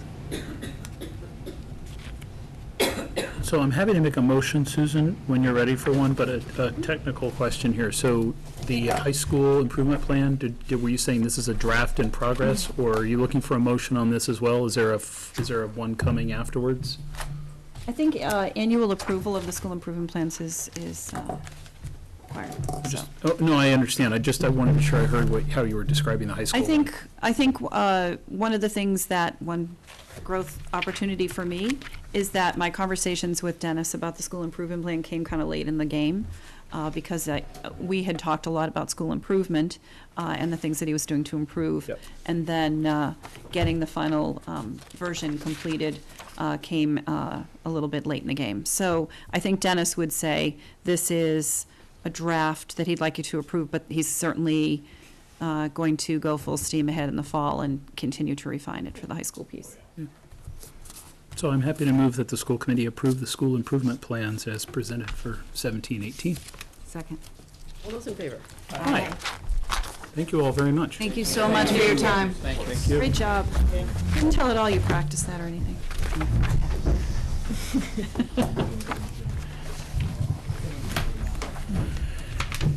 Okay, so our next item is the capital plan. And that's John Denizio and Chris Nixon. And that's in here? It is on page 46, in fact. Page 46. And it's at your discretion. We could do this first and then master plan, or flip them. It's really up to you. Some of the stuff in here obviously comes out of the master plan, but we've been talking about the elements for so long. I think everyone can follow it. Yeah, I think that doing it now is fine. Good. Yep. I think it makes a certain logical, following up from the last meeting, so. So if I can make just a couple of introductory comments and ask John to sort of fill in the blanks where I misstep here. There's a summary sheet here, as John always prepares it. What's a little different, however, is we usually just indicate capital priorities by fiscal year. Mm-hmm. What's different this time is you'll see references made to action items in the fall of 2017, which would be fall town meeting for FY19. Mm-hmm. We also have a spring town meeting at which action is taken for FY19. So typically, what the school committee and frankly other departments in town do is they identify their capital priorities, they go to the capital planning table, we discuss it over the summer. Items either that because of the gestation period of the project or funding or bidding, what have you, some items do need an appropriation in the fall. Others are deliberately sort of postponed until the spring, but with the recommendation of the capital planning committee. So in this model, what you're presented with respect to the master plan, and particularly McCall, is an acknowledgement that we need an appropriation in the fall to complete the construction documents for phase 1, as well as some soft costs. Some costs for SD to complete the schematic design for phase 2. This appears on that first page under FY19. That's $195,000, so that's $75,000 to finish up phase 1, literally construction documents. So to get something biddable and buildable, as we like to say, and then another $120,000 to do really the same kind of work we're doing right now for phase 1, to come up with a more detailed package for which we could prepare a number. So what we're saying is that really needs to happen in the fall. And then again, what's a little different this case is we're saying still within FY19, but in this case, it would be a second ask in the spring. It's a very large number, 6.8. What this contemplates is, so the construction documents are finished. We would have a much more detailed and very confident construction cost estimate. So we would seek those dollars, which would be the 1.2 for phase 1. We would also seek the funds to complete the construction documents and construction dollars for phase 2, and that's estimated around 5.6. So that adds up to the 6.8. These resources are not in the building or capital stabilization funds, so I think we all understand that.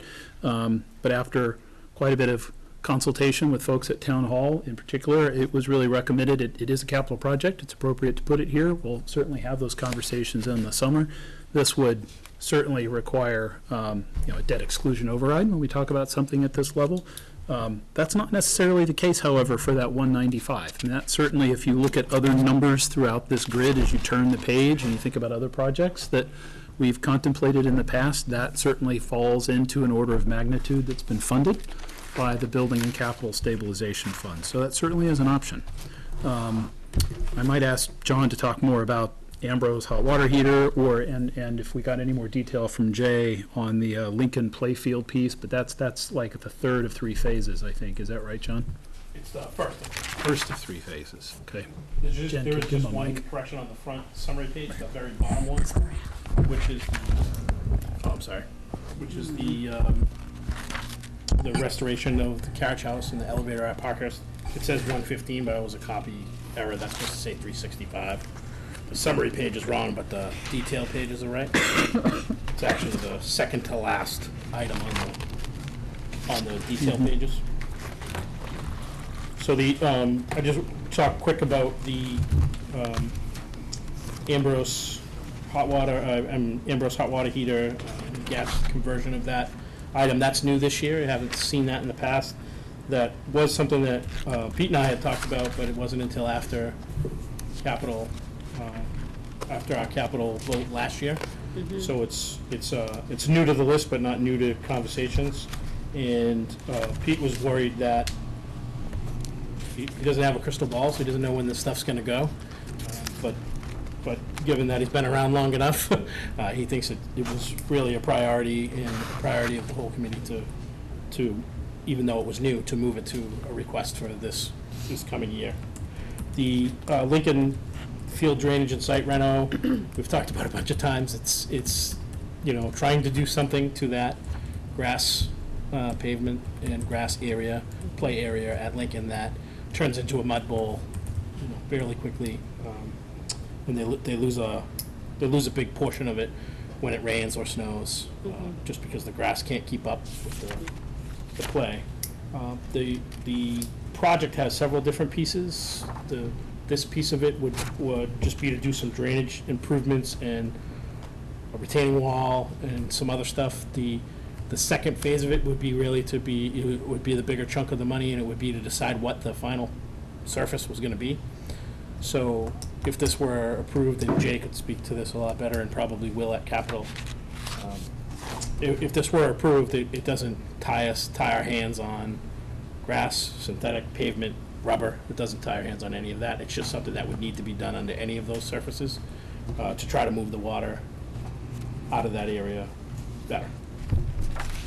The other couple of items that aren't necessarily new but were combined, Chris had already talked about, and only one other item that a principal asked for, which isn't in this year, which is just that Lynch replacing of the playground surfaces that, because of uncertainty with Lynch, we think maybe we can patchwork with some newer mulch and maybe DPW keeping up with it in a different way. That didn't rise to, obviously, to this year's, but it's new to the list, so I just wanted to point it out in case someone was comparing lists from year over year. And then at the very end of your grid, so this is page 4, and then the top of page 5, you see reference to the carriage house in Parkhurst. So this is a similar approach in terms of concept about how we package design, a sort of schematic design and construction documents to how we describe McCall. So the concept here is that for the carriage house in Parkhurst, schematic design, again, similar level of detail to what you saw at the last meeting with respect to McCall Phase 1. So this would be schematics and schematic specifications for the carriage house envelope restoration, the interior design, something that's a step above sort of the cartoon sketches that we have today and that we've had for a while, as well as a schematic package for that elevator and some of the vertical ADA improvements. That breakdown, so we're estimating $115,000. 100 of that would be for the carriage house and 15 for Parkhurst. Again, the intention there is to come out with packages with which we could get much more accurate cost estimates, detailed cost estimates, although Flansburgh certainly feels pretty good about where they are in the ballpark. It's appropriate to kind of take it to the next step once we identify this as a priority, and we have. So this would be, again, what we're saying is it's a fall town meeting ask of 115. Given how the timeline works, a design team could actually get that work done in time for and well in advance of a spring town meeting. So this would be this coming spring town meeting, again for FY19. What we're saying is we would be in a position then to make a request to complete the construction documents for the carriage house. There's more money there at 330, as well as the more sort of complete accessibility package for Parkhurst. That's a $365,000 ask, but importantly, notice that we're not actually bundling all the construction into that second ask. So unlike McCall, where right now we're saying it's one big ask, in the spring, you'll notice that it's actually FY20 where there's an ask of a little over $3 million, and that's actually for the construction at the carriage house at 2 3/4, and we're estimating $300,000 here for the elevator, the handrails, some other just accessibility work that would be necessary. There are a couple of things that are driving this that, although Judy has said, she certainly sees the value in having the space available. We don't need it right now. Our enrollment projections don't tell us we need it in a year. We could need it in as few as 3. This also buys us some time to get really serious with the Historic Commission and possibly the Historic Society and explore this idea of grants, whether at a state or federal level, to help offset some of these costs. So we just don't need to be on the gas quite as hard, if you will, when we talk about Parkhurst and the carriage house. But certainly it's been indicated as a priority. Is that fair, Judy? Yes. So I think I just want to emphasize that the plans for the renovation of Parkhurst, the addition of an elevator, and the plans for moving central office to the carriage house once it's been renovated, are things that are fairly new on this list, but that I think are very high priorities for the school department. This is really the only space that we could use within the next 3 to 5 years, realistically, should there be a 40B that's constructed and we suddenly have many more students than we can accommodate in our existing classrooms. And so it seems to me that renovation of Parkhurst, putting in an elevator and making sure the building's accessible, would yield a lot of benefits in terms of having some available elementary space, and also would enable us to for the community to use the facility more widely. We have a gym, it's not used. We have a ground floor, not used, not usable because of accessibility issues. We could rent that, and so we are foregoing income from that bottom floor, or used for other town purposes. And so it seems to me that for short money, that's a good investment and will give us some peace of mind in the event that a 40B is approved and constructed in 3 years, where it's reasonable that neither Lynch nor Morocco, even if the MSBA were to partner with us, would be done in time to really absorb any of those students. So I think that in the worst case scenario, if Parkhurst were to be used as a school and we needed to move the central office out, we could look at renting space if we needed to. But you can't really rent space for classrooms as readily. And so making this facility available for use for classrooms, whether rented to outside folks or for our own purposes, seems to be a really important effort. And a lot of dominoes have to fall into place in the next 10 years for the master plan to be implemented. And making sure that everyone in town understands that and understands the investments that we're making, and that we've thought about this very carefully and prudently, and we're not asking for any new buildings or renovations for the sake of making it nicer. We're looking to accommodate students we fully expect to be knocking on our doors. And so that's where I would ask for your support in moving forward the renovation of Parkhurst, which is, again, fairly inexpensive, and then planning for the renovation of the carriage house to move central office there.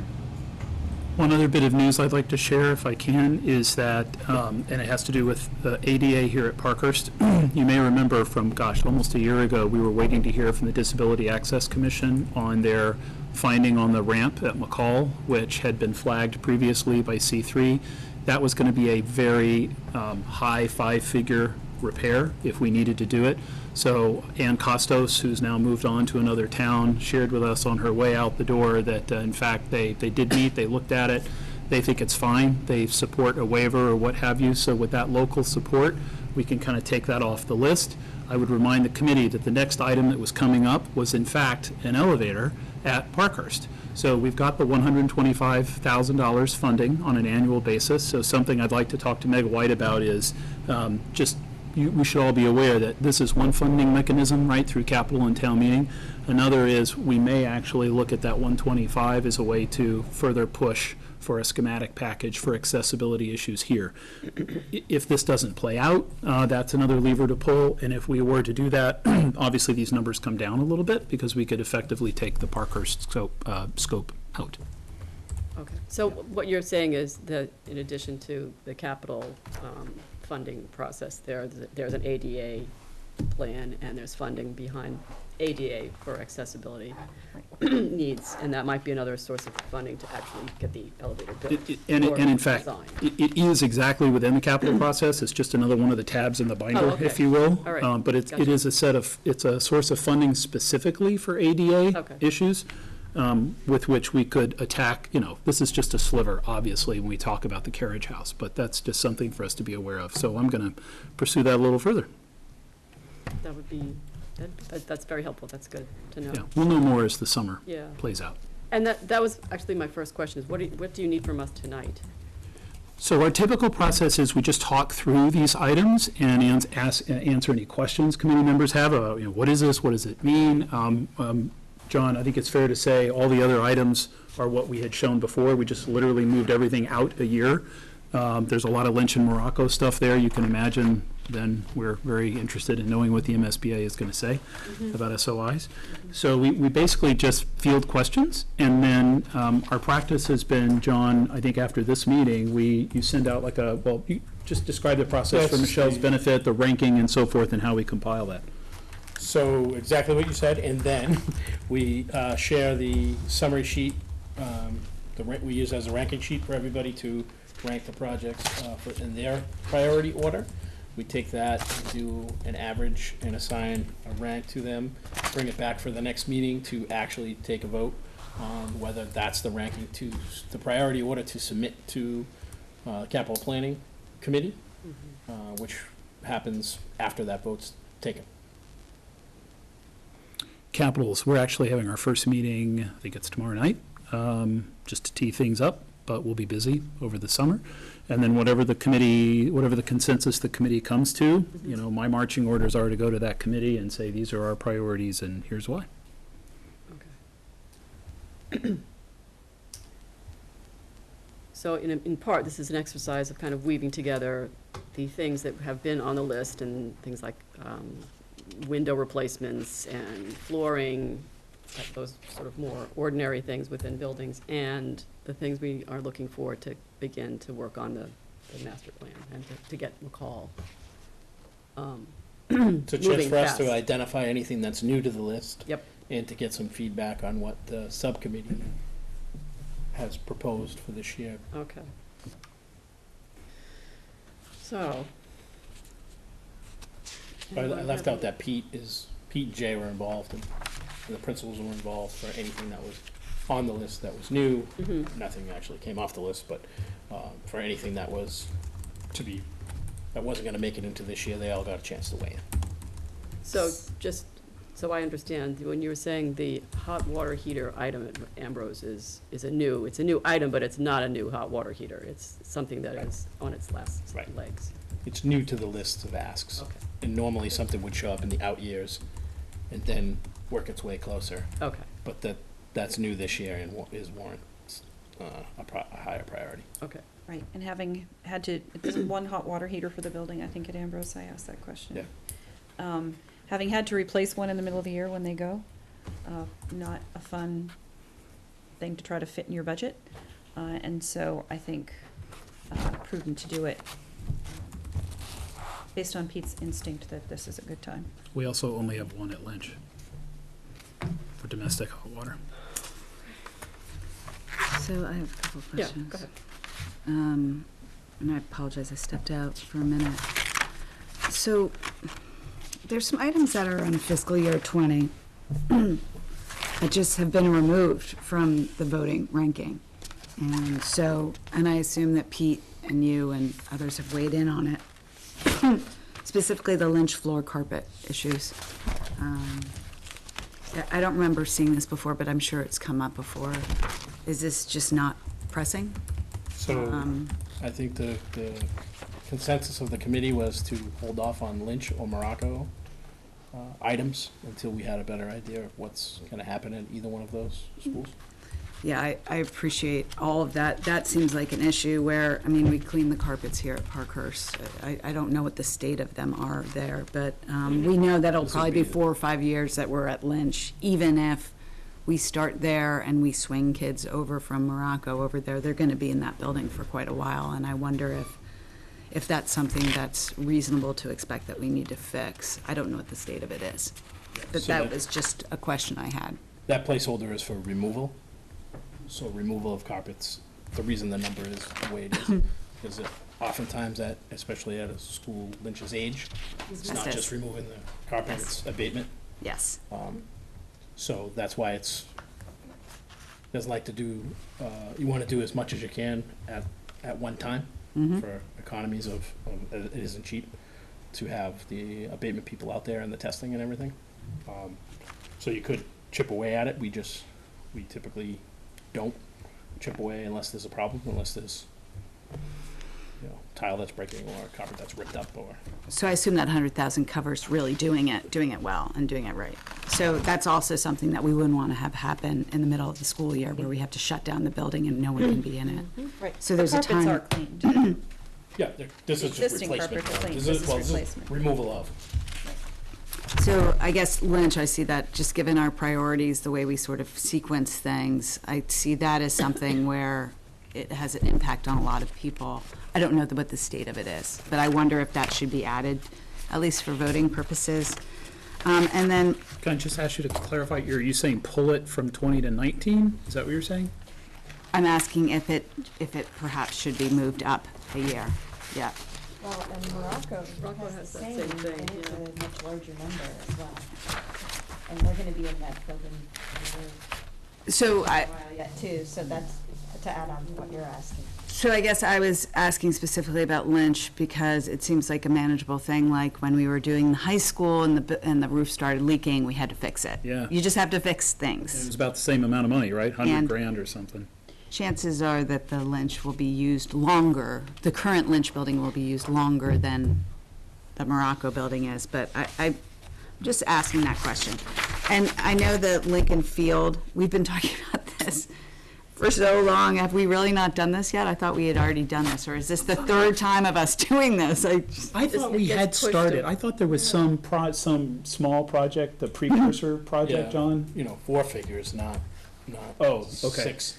So, and So that's what that is, it's sort of the doing it right. And I apologize because I wanted to have this number, but I will also share from planning and engineering that they believe there are some dollars available that could be applied towards this at Lincoln. Money's left over from some other project at Lincoln. It's not going to pay for all of it. Could be small 5 figures, maybe starts with a 2, a significant offset.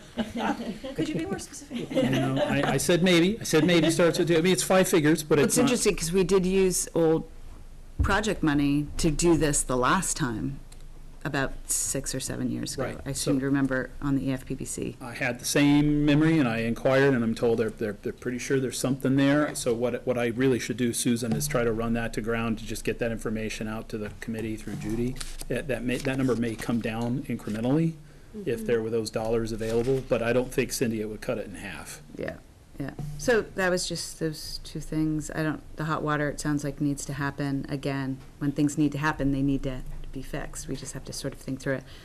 And I will just put out there that using funds available for Carriage House and Parkhurst, does that set us up for not being able to make the case as to why we need to build a larger Lynch? Because we've opened up another building. I'm just concerned. I appreciate what you're saying in terms of 40B going up and us having pressures, and we want to be prepared for it, but I don't know. May I respond? I think that's an excellent question, and our draft master plan, and if you haven't already had time to look at the language, please do before we vote it, because if there's a way we can be really crystal clear about this, we should be.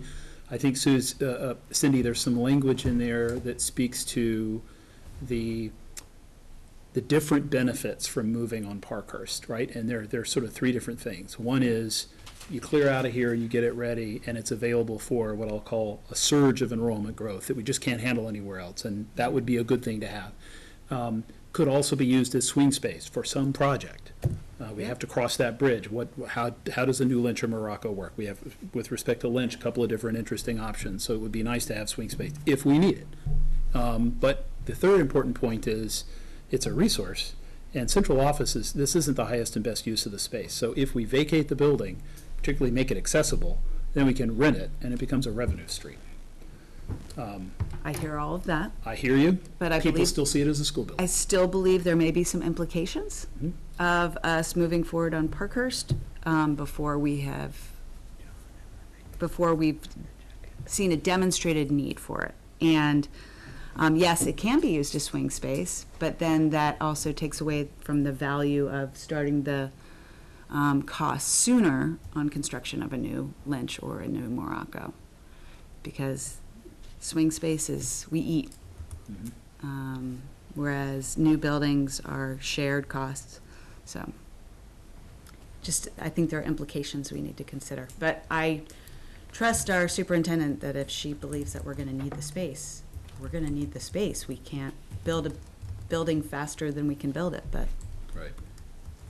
The other issue is that the carriage house is deteriorating rapidly, and I think the sooner we make use of it, or Use it or lose it.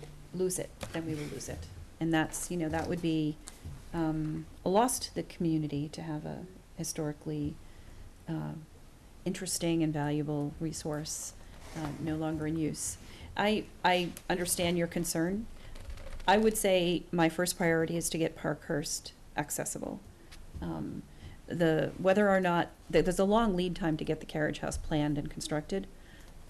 And whether or not we're able to occupy that before we need to use some of this for classroom space is really dependent on the size of the 40B and the timing of when that comes online. And so I am concerned about that.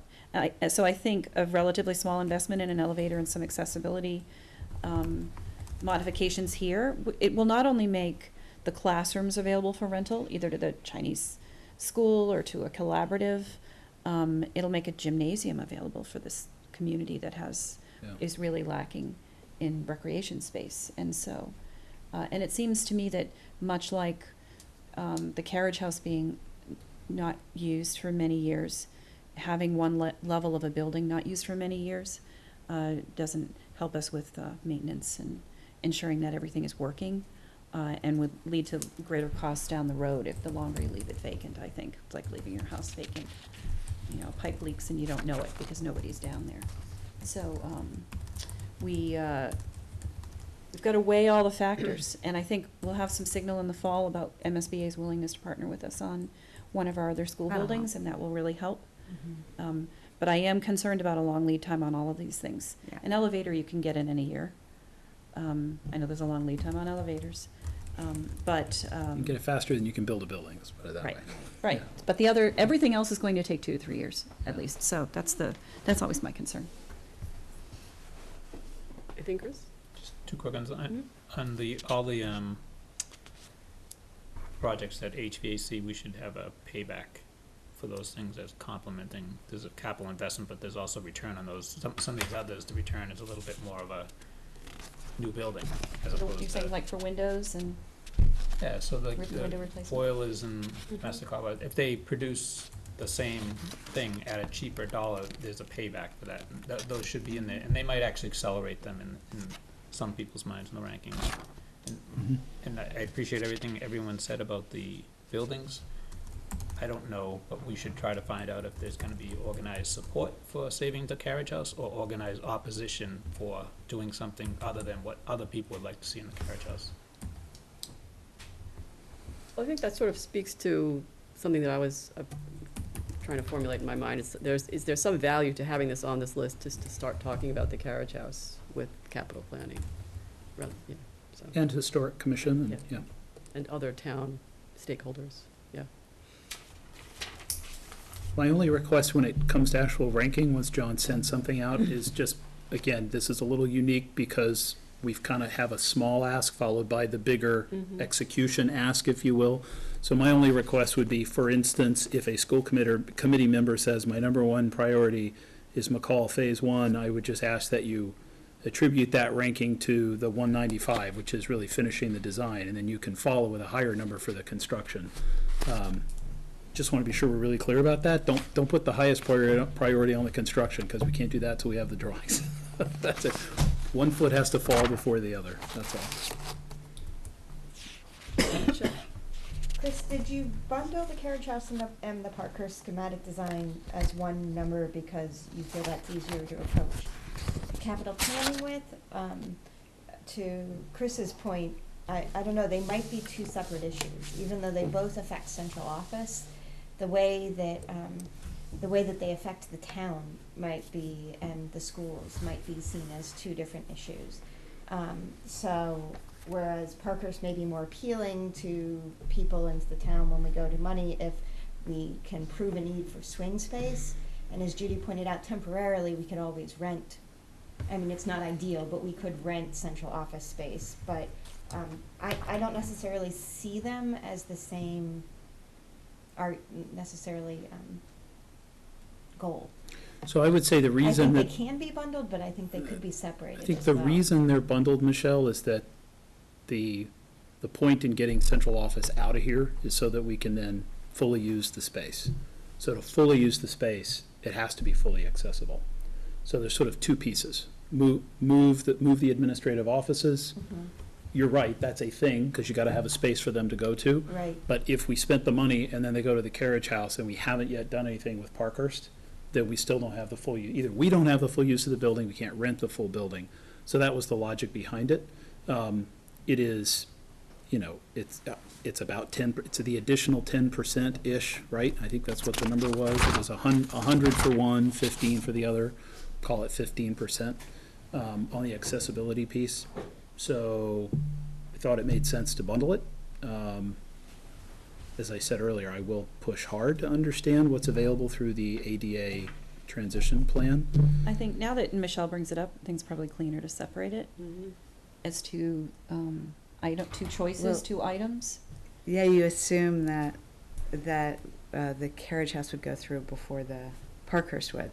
Meaning people might fund the Parkhurst renovation and say, just figure out where central office is going, but we don't want to do carriage house. Right, but Parkhurst, I mean, it's possible that they'll separate that. but you could get this ready to be made into a school and still occupy it. Office here, Right, and do that fairly quickly, whereas the carriage house is gonna be a few years. And I think, it makes sense to do that because we can't even rent, this space, this building could not be used as a school, is my understanding, until it is made accessible. Oh, So yeah. even if we were to move out of this level, we can't rent this building to anybody. Actually, I think we can, For school. but we can only use this floor. This is the only level that's accessible, right? We can't use the lower level. This building is accessible, like horizontally, but not vertically.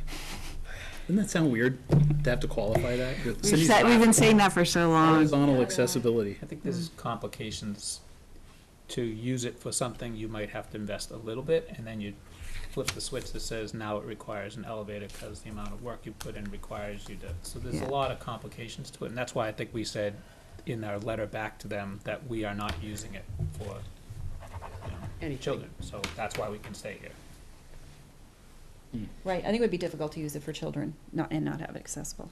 I think it would be a hard Because sell. we wouldn't have access to any of the facilities, like the. Well, you wouldn't be able to have a gym or a Right. cafeteria. I completely forgot Right. about that threshold. Yeah, because they'll be coming back and say, wait a minute, we waived you guys Yeah, for that's- something, now you're doing something else. Yeah, the threshold may push us to do a lot more work here. But time has gone by, people have changed. We're all a little. We can use both floors now. I think Michael knew that. Yeah, but Chris raises an interesting point. John, what's the rolling clock in terms of that 30% of the building's assessed value by which you have to make it fully accessible? Is it 3 years or 5 years? It's one of those two, isn't it? Yeah, I thought it was 5, but when you said 3, that rang a bell too, so I don't know. So either way, but we're past that now, right? So redistricting was 2012, so Right. the work here, so we're past the Believe me, we haven't 5-year. added any value. But we in the didn't last few years. put in an elevator. It's putting in the No, no, elevators. but we that spent way. over $1 million on this building, that's my point, is that we were creeping up on that 30% of assessed value, so I We'd think have we're to just add to past that. that time horizon. Be starting over. Could you figure that out? Oh, I understand. Start over. We could Yeah. figure it out. Yeah, that would be something to figure out, or Doing that was understand My better. gut says Solve we've that passed problem it. anyway, though. Okay. Even figure if it it's 5, by the time we do Just the. know more about By it. the time we do the changes, Yes. it'll be Right, past 5. past 5 Okay. years either. Yeah. Well, that's 5 years. All right. Okay. So just for some clarity of what you're gonna get, are we We're waiting? gonna get one of Are we these. adding the lynch carpet? Are we separating anything? And are we ranking 1 through 6 or 7, or are we ranking top and then bottom? I didn't hear the last part. Are we added that first? So we just gonna, are people just gonna rank 1 through, there's 6 on there now? Yeah. So, no, I think what I heard is we're gonna separate Parkhurst and the Carriage House, their costs, leave them in the same, timeframe, but just separate out the costs so that people will be able to give feedback on each. Just rank straight 1 through 8. Can I, So, what I think I heard Chris say, Chris is not happy about that. no, if that's where we're gonna go, I have a different suggestion about how to handle that split. I don't think it makes sense to literally say a $15,000 ask for Parkhurst in the fall, followed by a $35,000 ask for Parkhurst in the spring. It should really just be one ask to come up with, a package to do the work. so, the cost for the elevator is in what fiscal year? The actual elevator? Yeah. I think we had said it's in 20. 20, okay. So, what you're suggesting is we put both pieces of the cost in the fall for Parkhurst or the spring? I'm suggesting it would be one ask for $50,000 for a design package, design and specs for an elevator at Parkhurst. What I would say. For an elevator and other accessibility? Yeah, I mean, it's the But that's not the handrails. actual elevator, That's not the elevator. It's just the design It's piece. the design. How much is it to add the elevator on, out of curiosity? What is That's it, a $250,000 Just ish. 200,000? Small elevator could be a little less. Write a check? And then the other piece is, we're still going to separate the two pieces of the carriage house? One fall, one spring? I would recommend that, just like we did for McCall, because it's sort of accessible, it's important work, you gotta do it anyway, you gotta get into it at the schematic level, maybe you discover something you didn't see before, maybe you see a new opportunity.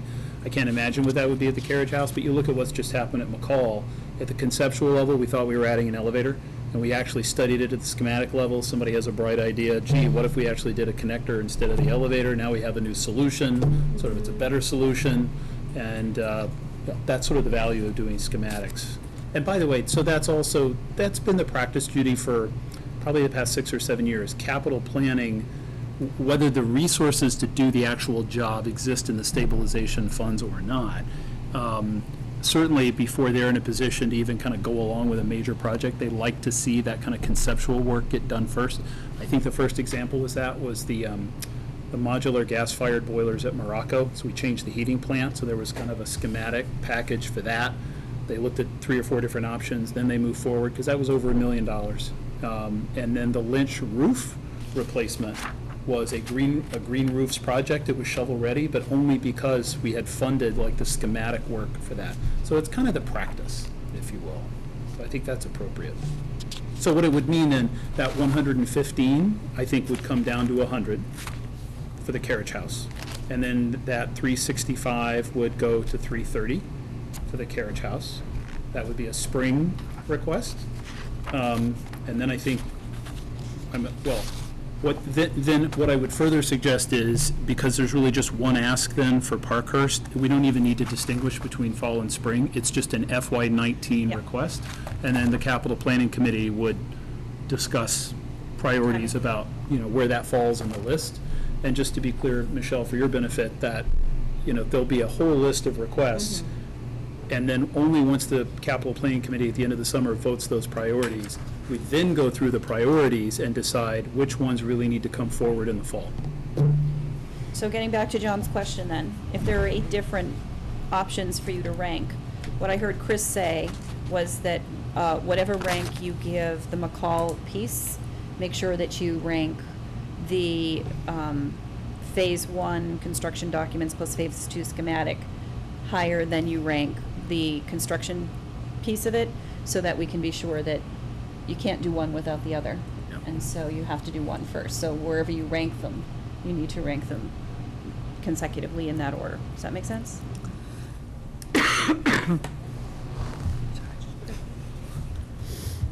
And John, you wanted to know if we were adding the Lynch carpeting thing. So can I defer the answer to that question until I go to speak with John Dupuy and Pete and assess the condition of the carpets and Yeah. see whether Thank we you. can live Yeah, with them that for makes another sense. year? That makes sense. Or another Thank two. you. If they're cleaned? Does that make sense? That makes perfect sense. Okay. Because I think everything on the list for Morocco and Lynch should be done this year, but Yeah, It's- if you're gonna be in, kids and teachers are gonna be in those buildings for a while, so Right. it's hard Right. to. And Can we but- find out why Morocco's so much higher? why is Morocco higher than Lynch in terms of I think it was carpet volume. placement? Just more carpeting. They have more carpet there. Okay. All right, so, that brings us to the facilities master plan update, and we've been able to I have the budget. see the, you have the budget? Oh, yeah. Budget is F. That's correct. I don't know why we did it in that order, but, We wanted to give Chris a chance to rest okay. in between. Let's do the budget then. Budget for, next year.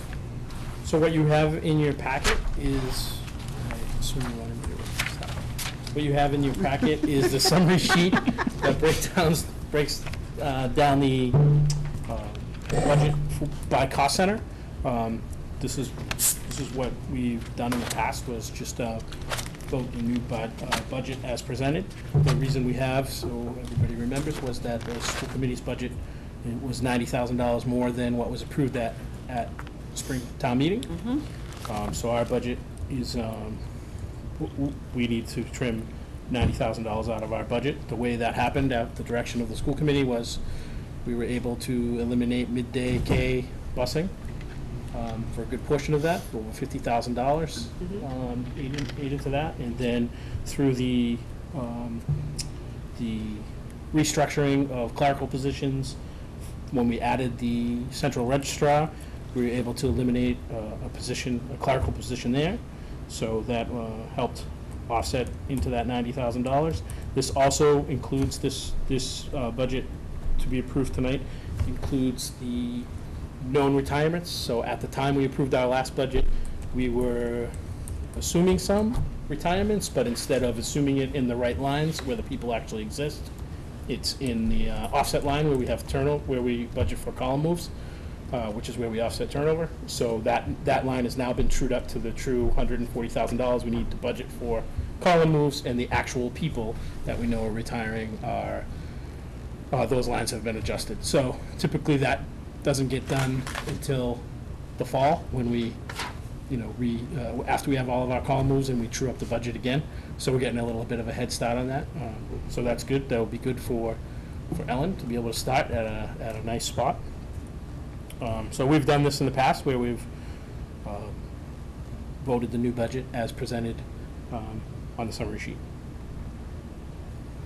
So the clerical position, how much did we gain back through that? In the 30s. Oh, so between the 50 plus from transportation and then that, we basically hit the 90,000? Yeah, got almost to the 90, and then the rest of the piece was for retirements. And so, just to clarify, so that means that we don't need to increase fees for athletics? Correct. The fees that were Or busing. eliminated from the original proposal were not added back. Great. So the plan for still having additional buses in the afternoon is still in play and budgeted for, and the plan for athletic fees staying the same is still budgeted for.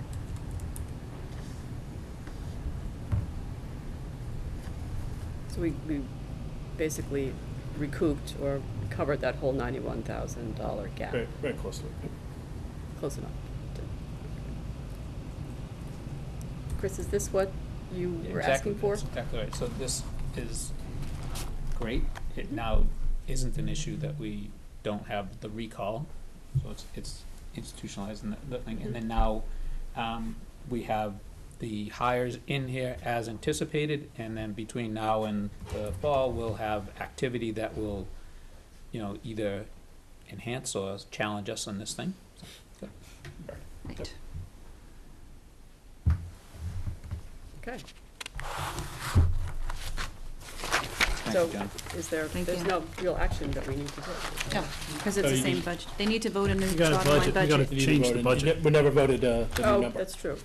So the It's a new different number number now, it's is 91 As I remember, Chris Linsky said, wait, you don't need to do this yet. 47,419,300, is that right, John? Yes.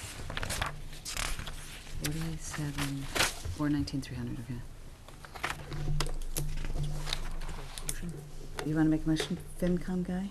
That's Yeah, what I get think is somebody- appropriate. I move that we, I guess we would accept, no, I guess we would sort of modify, we would, Approve? Or new? Move a fiscal year Adjust or amend. 18 budget? yeah, I move that we adjust the appropriation as presented for a total of 47,419,300. Second. All those in favor? Oh. My old hat was on. Mea culpa. It's okay. It's really okay. It's late. All those in favor? Aye. Aye. Okay. Any opposed? No. Okay. Thanks for doing that, John. All right. He does it so well. Yep. It's old habits die hard, I guess. It's okay. All right, so segue back to master plan. And I just wanted to kind of introduce this by saying that we, Flansburgh has kind of given us access to the working draft of the actual document, and we have been able to read parts of that, and really, this is just an opportunity. We're not going to vote this tonight, 'cause it's not finished. And this is an opportunity to ask questions, get the questions out there, on everyone's radar. It's only 575 pages. Yeah, I was we gonna just, say. Summer reading. One of them. So is Many Judy, times. so is Susan. Many times. yeah. No, and I did have some questions, but I want to open it up to anybody else who had anything to ask about the draft. I defer my time to the chair. Oh, fine. All right, so I just was Thank you for wondering, one of the things I was wondering is, and maybe I missed it, is do we talk about our vision for the educational program in there? I know it's a facilities plan, but that's part of what we discussed.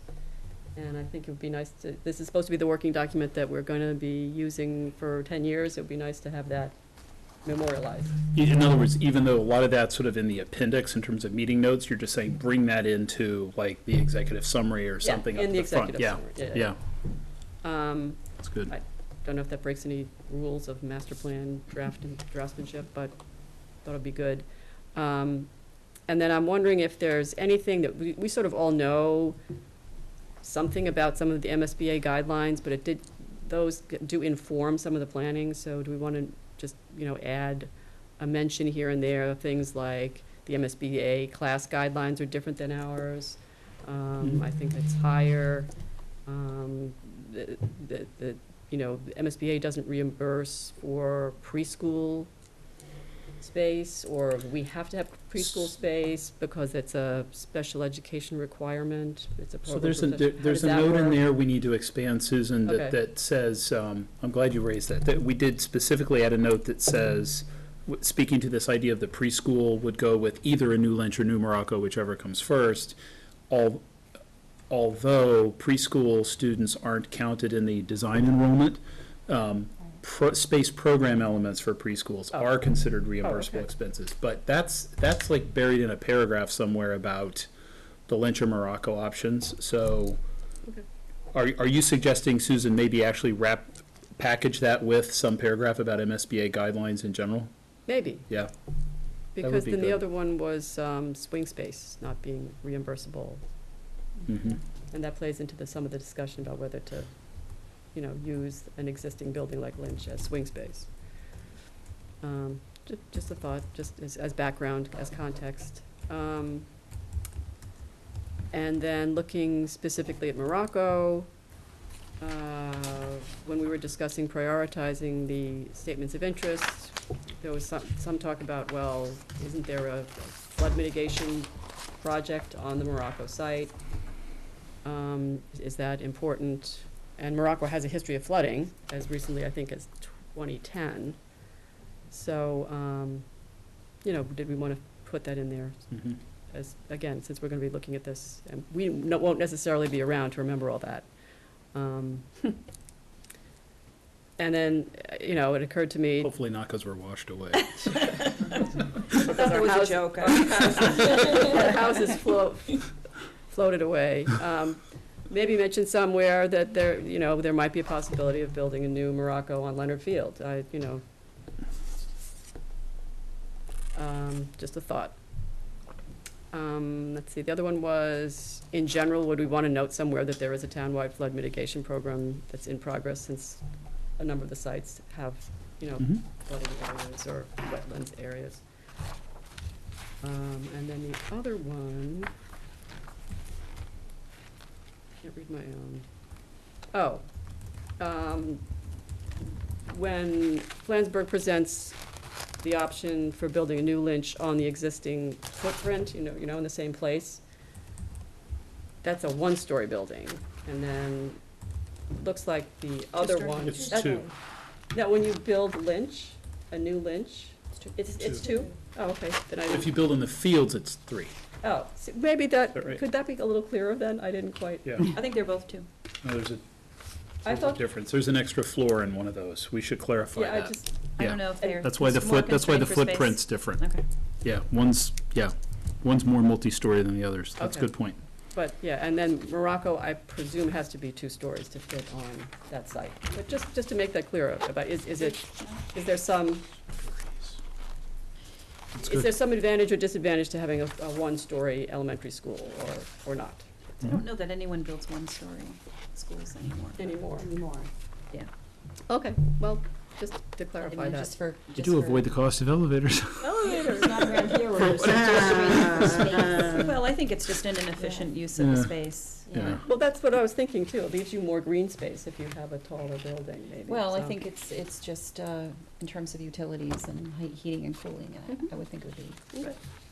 That was my list. So Susan, when you mentioned a description of MSBA guidelines, it reminds me, I wonder if as a part of that, there should be, we just pause and say, I think that the real value of the 2007 master plan is I think it's really legible to the layperson. You read it, you really understand a lot about it. And I wonder if we could maybe also say a word about the feasibility study process. In other words, what's the next step that comes out of that? I mean, we actually got that question, I think, at our November public informational meeting. We presented everything and we were really clear about everything we were doing, and then someone's question was, so then what? So And I then thought, what? okay, gotta put that in the It's in master the, plan. What's next? It's embedded in some of the bar graphs, the timelines, what's next. Sorry? We just latched on to Chris saying, what's next? Yes. I knew you were gonna say something. Yeah. So I think that would be a good place when we talk about timelines, where the feasibility to reference. Yep, that would make feasibility sense. Add that context, so people who. Yeah, that's really good. Okay. What I like about Susan's suggestions is that she reminds us that the document should stand alone. Totally. That somebody should be able to read it and understand all parts of the master plan without a lot of crib notes. Right. Mhm. Footnotes. That's a good way to put it. It should be a standalone document. Okay. Just Yep. quick on, I think that's a great idea. Think of it this way, a year from now, someone walking into this thing will say, did you think of having all this? It's available, it's appendix, whatever, yes, we did, and there's some notes there. If we don't, then you have not only the sort of instance that you would respond, but you're setting yourself back to whether or not we did the right diligence on. Yep, that's part of our due diligence. Okay. I had a question about the timelines Mhm. that we talked about last time. I thought we had talked about asterisking them or putting a footnote into them as well that said, something about these items could be flipped based on. Yeah, I remember that too. 40B development. And we were talking about or- changing Vincento and. I think that was specific to priority two, and we had talked about an asterisk to say, well, I think originally it said you do VO and then later Park Ridge Cares House, and we were saying you could asterisk it and you could do either one. Right. You're right, we've actually flagged that with Flansburgh. We talked about that at the EFPBC meeting a week or two ago as well. I guess the only way I would describe that is, so what you see now, Michelle, in those sort of 4 priorities is VO is a later priority really in any scenario compared to this Right. building. Right. That may be influenced in part by, the superintendent just being really clear and sort of expressing an interest and a concern about the need for space. Right. But we could certainly do that. You're right. We had talked about kind of identifying, you could almost flip those two. We could.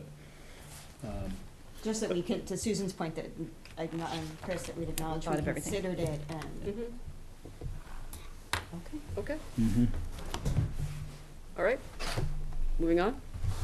So can I just ask a question? We'll give all this back to Flansburgh. We're doing another hard scrub on it, just to be sure we've picked everything up. Then we would presume to bring it back for a vote. Could be as early as the next school committee meeting. Just depends. They've got a lot going on McCall as well, too, but at either that meeting or the one after. One And of the we July would, meetings. just as what Flansburgh has done previously, they would just make it accessible to everybody through Dropbox, so you can see it. And then I think we would work really hard to be sure it's available well before the school committee meeting. Yes, They were working please. very, very hard, picking up a lot of stuff, so that was part of why it didn't come out until yesterday, but that certainly wouldn't be the case, for the next round. Is it available to the general public to be able to review it? The draft or the final? The draft. No. I would say when the draft gets closer to a draft that Yeah. you're gonna vote on, it would be a good time to put it to the public, but right now it hasn't been cleaned up yet. It still has a few things, so I don't wanna put something out that has errors. Yeah. So, And I'm sorry, I haven't looked at it yet. I've been busy. But, all right. Yeah, that's why I said a working draft, because But it's is really not the- even at a first reading level.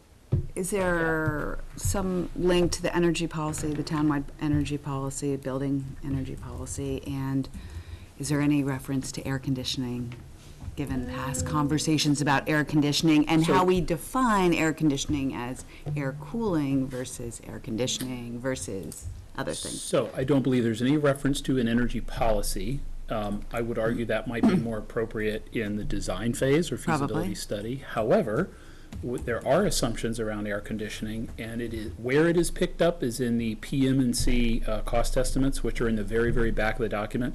Same cost estimators, by the way, who worked on VO. So that's rolled into, that's part of the building assumptions on a square foot basis under So the it- HVAC line. it may be that we embed in some of the assumptions in the executive summary, a mention that all new building costs include air cooling, Yeah. right? Which is I what would they say said. air conditioning. Air conditioning, Yeah, air Yeah. conditioning. and that's the plan on McCall as well. All the costs are included for that. Yeah, good point. Yeah, that is very. Okay.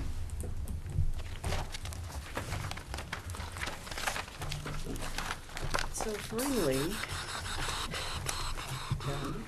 we have this really amazing list of professional development going on this summer.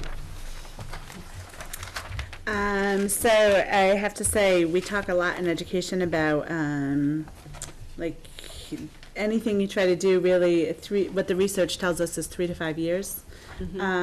So it's funny because Sean and I came in at the same time, so we've been running around a lot this year. When something starts to go right, we're like, oh yeah, it's year 4, that's what happens. So I think that's really what's happening with the professional development.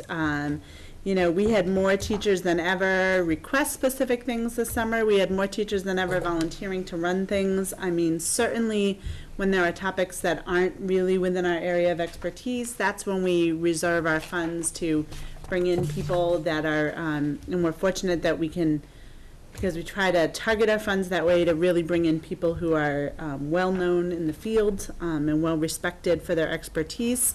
So we have a nice blend of that. We have a nice blend of different leadership roles doing things, and then we have a lot of teacher leadership that has really morphed into what they're doing this year. And again, I just want to echo the principals' thank you for the STEM position, because one of the things that we've also seen come to fruition is the literacy coordinator's role, because there's tons of stuff in here about reading and writing.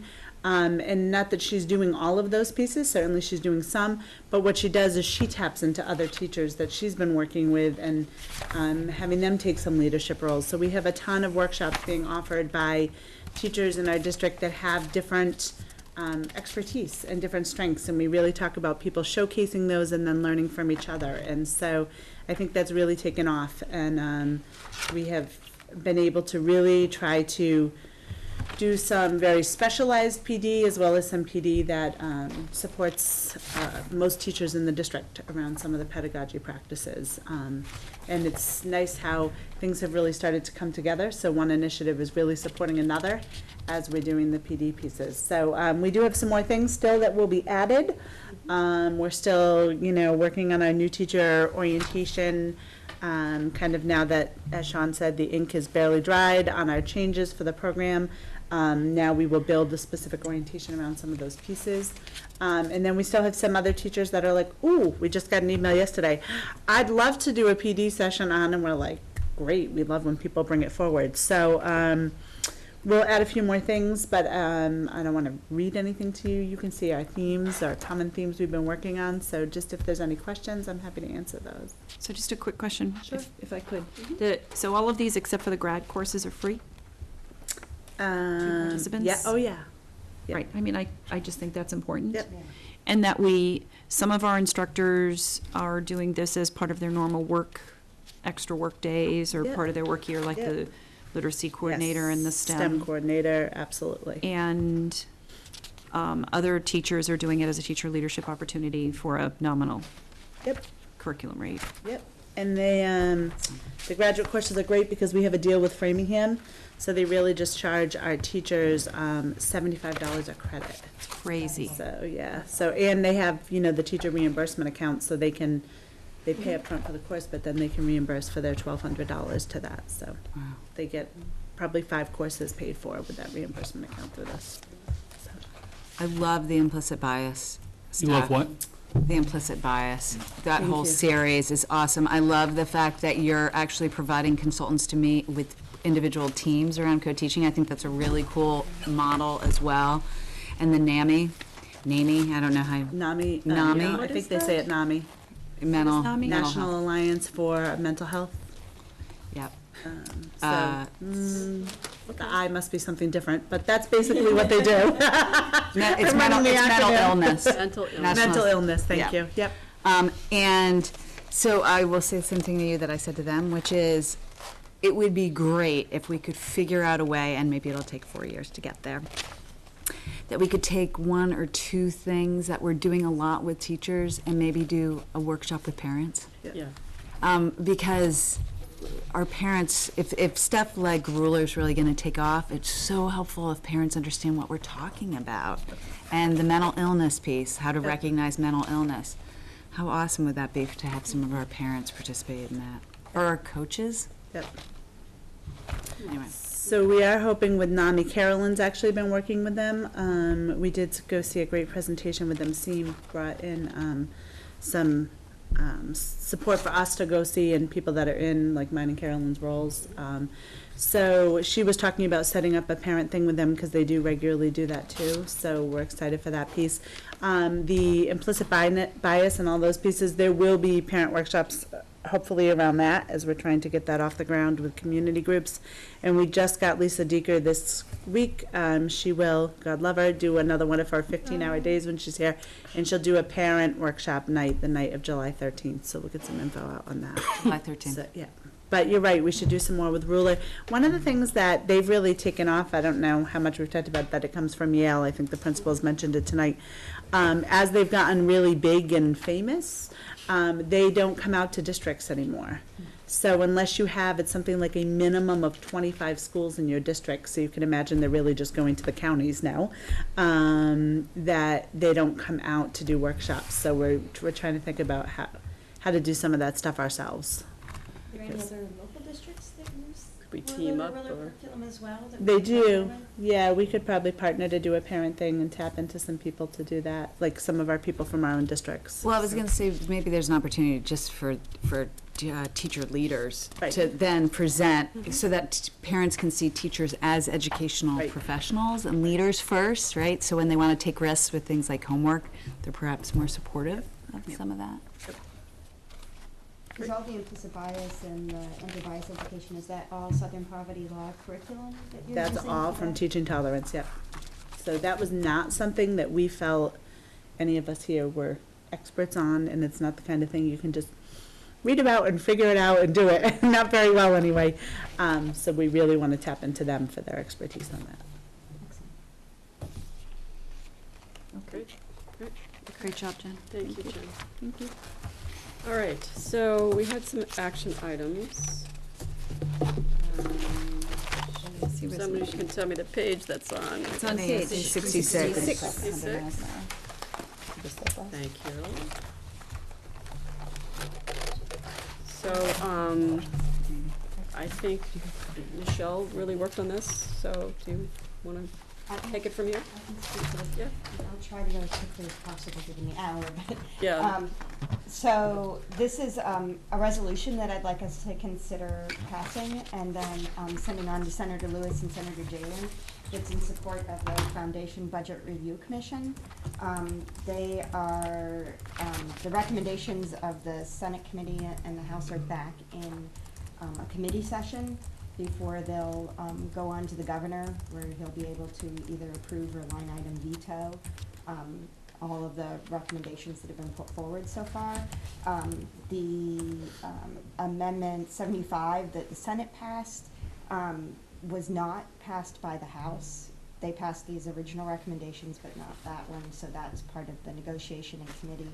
And the Mass Association of School Committees is actually collecting these resolutions and collecting school districts that have done it, so that they can present that back then to the state and the Commonwealth and the governor, so that when the budget comes to him, he sees these as priorities as well. So tonight, really all I'm looking for is for us, if you would approve the resolution, and then there is a draft of the letter that we have available to sign and send forward to the Senate. Question. Yeah. Can you clarify the regarding data collection piece of this? Sure. The state is looking to really review the way that they're collecting data on schools and collecting data on students. They're trying to update the process on that, because currently there's actually not a method of reporting that they actually recommend. So do you see this as being an increased cost and expectation to the districts that'll be unfunded? Or do you see this for a community like Winchester as a better ability for us to communicate what our unique profile is and not just be lumped into a...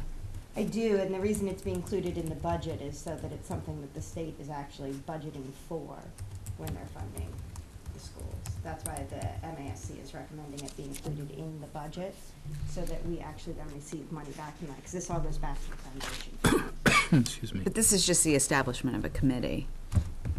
It is. It's just the very beginning. Okay.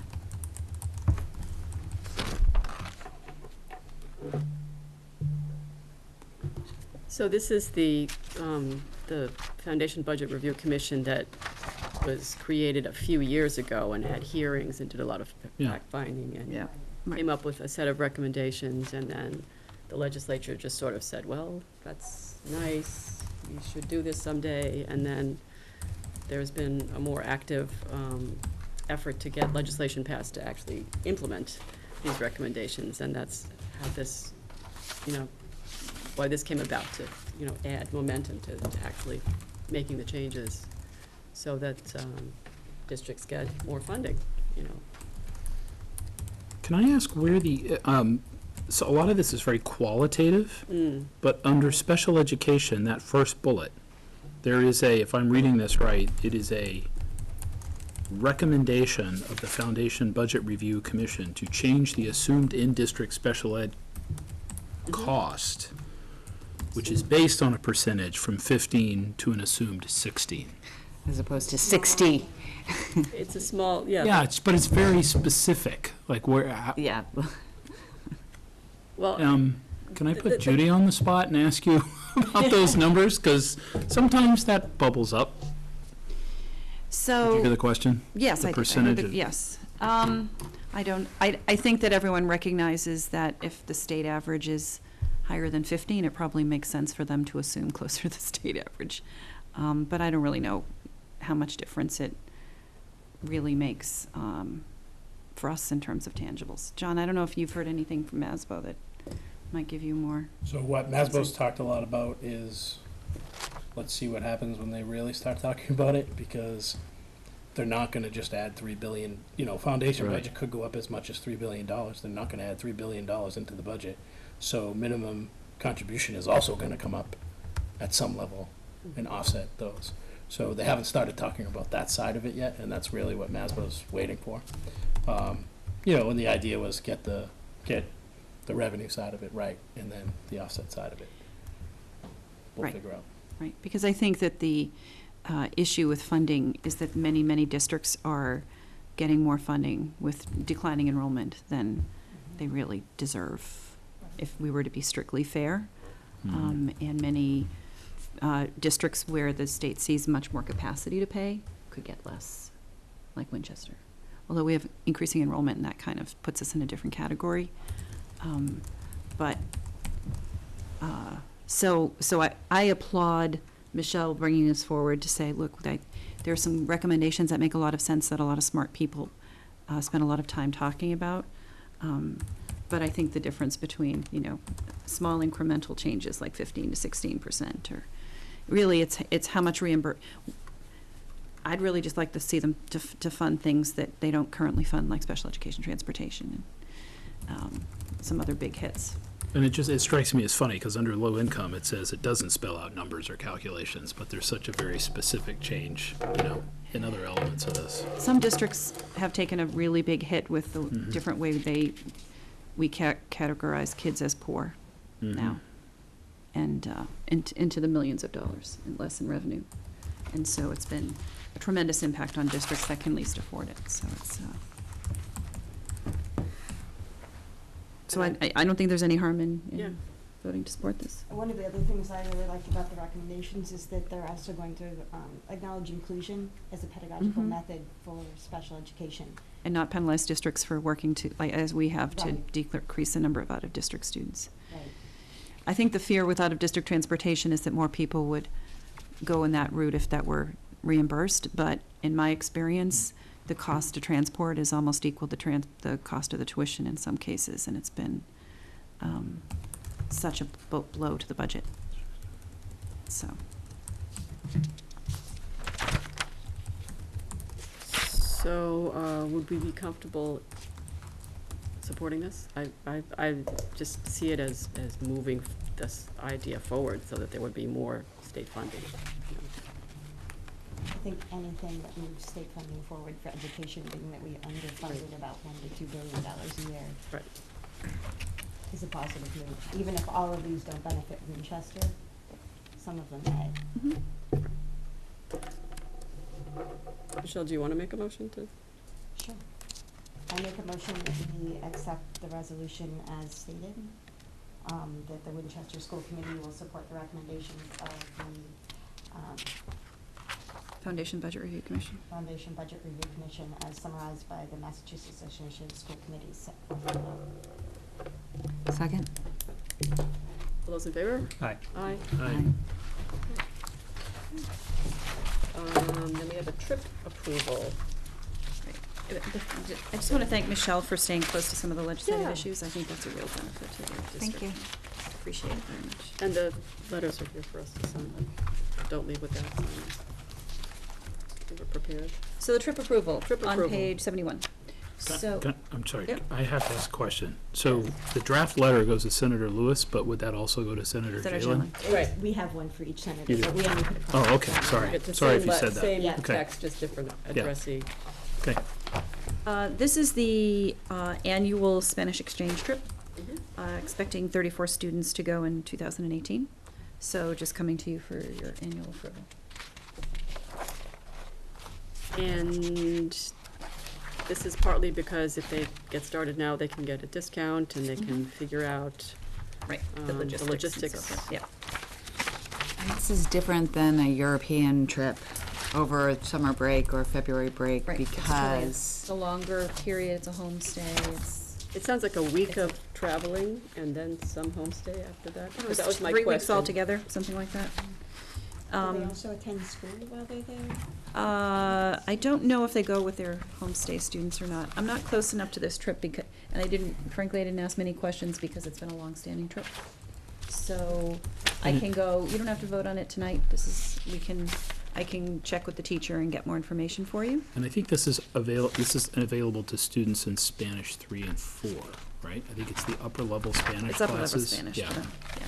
Again, this is, Do they need this? Is this a time-sensitive vote? I don't, I think that they have the draft proposal where they were looking for deposits in May, but I think nothing is finalized until school committee approves, so. well, the principal hasn't approved it either. Sorry? I said the principal hasn't approved it I either. don't see the principal's signature on here either, that's true. Out So, of curiosity, their cost was 2,500. Was that per student? It didn't say whether that was per student. That's per student. That's per student, yeah. that's per student. So, here's what I can suggest, given the lateness of the hour. Yep. If you have specific questions about this, send them my way, and I'll find them out, and I'll get back to you before the next meeting. Okay. And FYI, the contract is actually in euros. I noticed that. Did you see that? Wait, it wasn't in Bitcoin? Oh. Come on. There's another one. It's coming. And then we have a vote to delegate authority to the superintendent and me to respond to an open meeting law complaint that we got that was directed at the working group. I'm happy to make a motion. Yep. I move that we delegate responsibility to the superintendent and school committee chair for responding to Claire Barton's open meeting law complaint. Second. All those Can in we favor? Oh, you Just have a to question? clarify, though, that you made an interesting point. It's not directed towards the school committee or the town. It was directed towards the working group. But it seeks a remedy, some kind of remedy in response from the school committee, Right. so we're gonna respond. Even though the working group's not a public body. Yeah. So all those in favor? Aye. Okay. And then we had some minutes, which were turned around very quickly from June 6th. Mhm.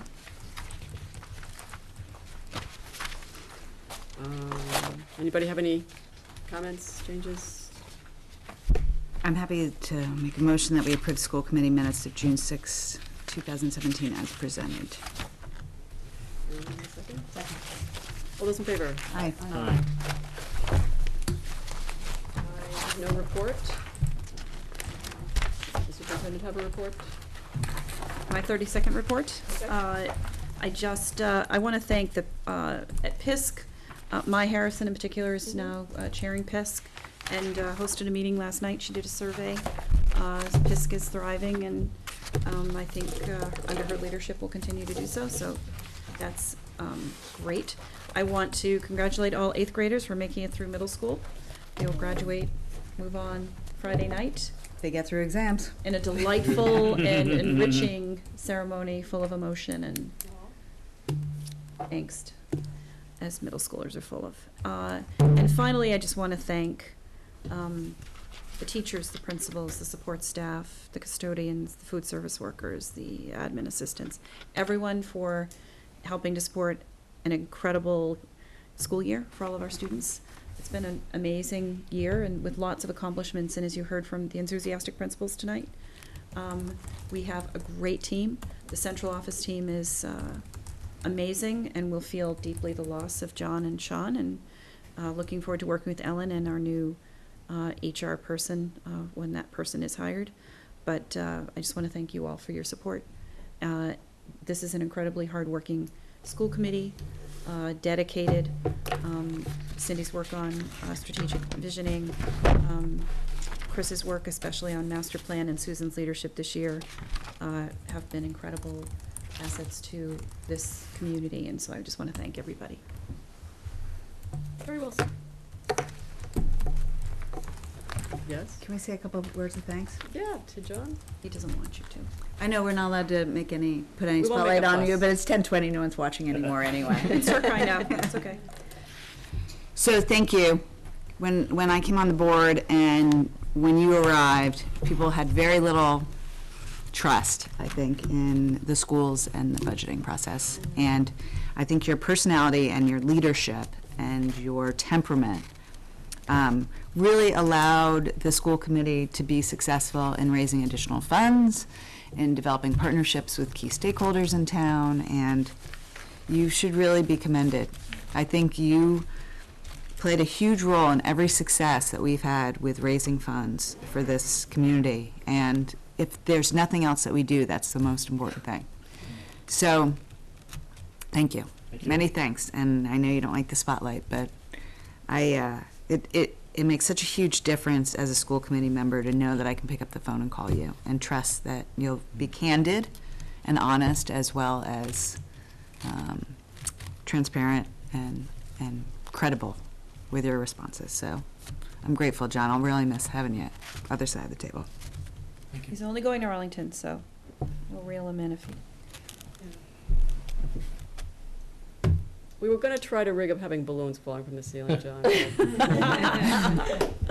a little, I wondered what that hole was. But it didn't pass Capitol. He would just be mad at me tomorrow anyway. And I think you should know how many people have stopped me around town and told me how much they've been to as Yes. well. Thank you. Yeah. And to pass that. So. Thank you. All right. So, we have next a motion? meeting, Oh, July 11th. July 11th. And then after that, July 25th. And then we were thinking that maybe just having the one meeting that's a workshop meeting in August might not be enough, so See how much business we have to. tuck it away. We might be asking to figure out another date in August. Anybody have Earlier. a beach house? Maybe earlier in August? You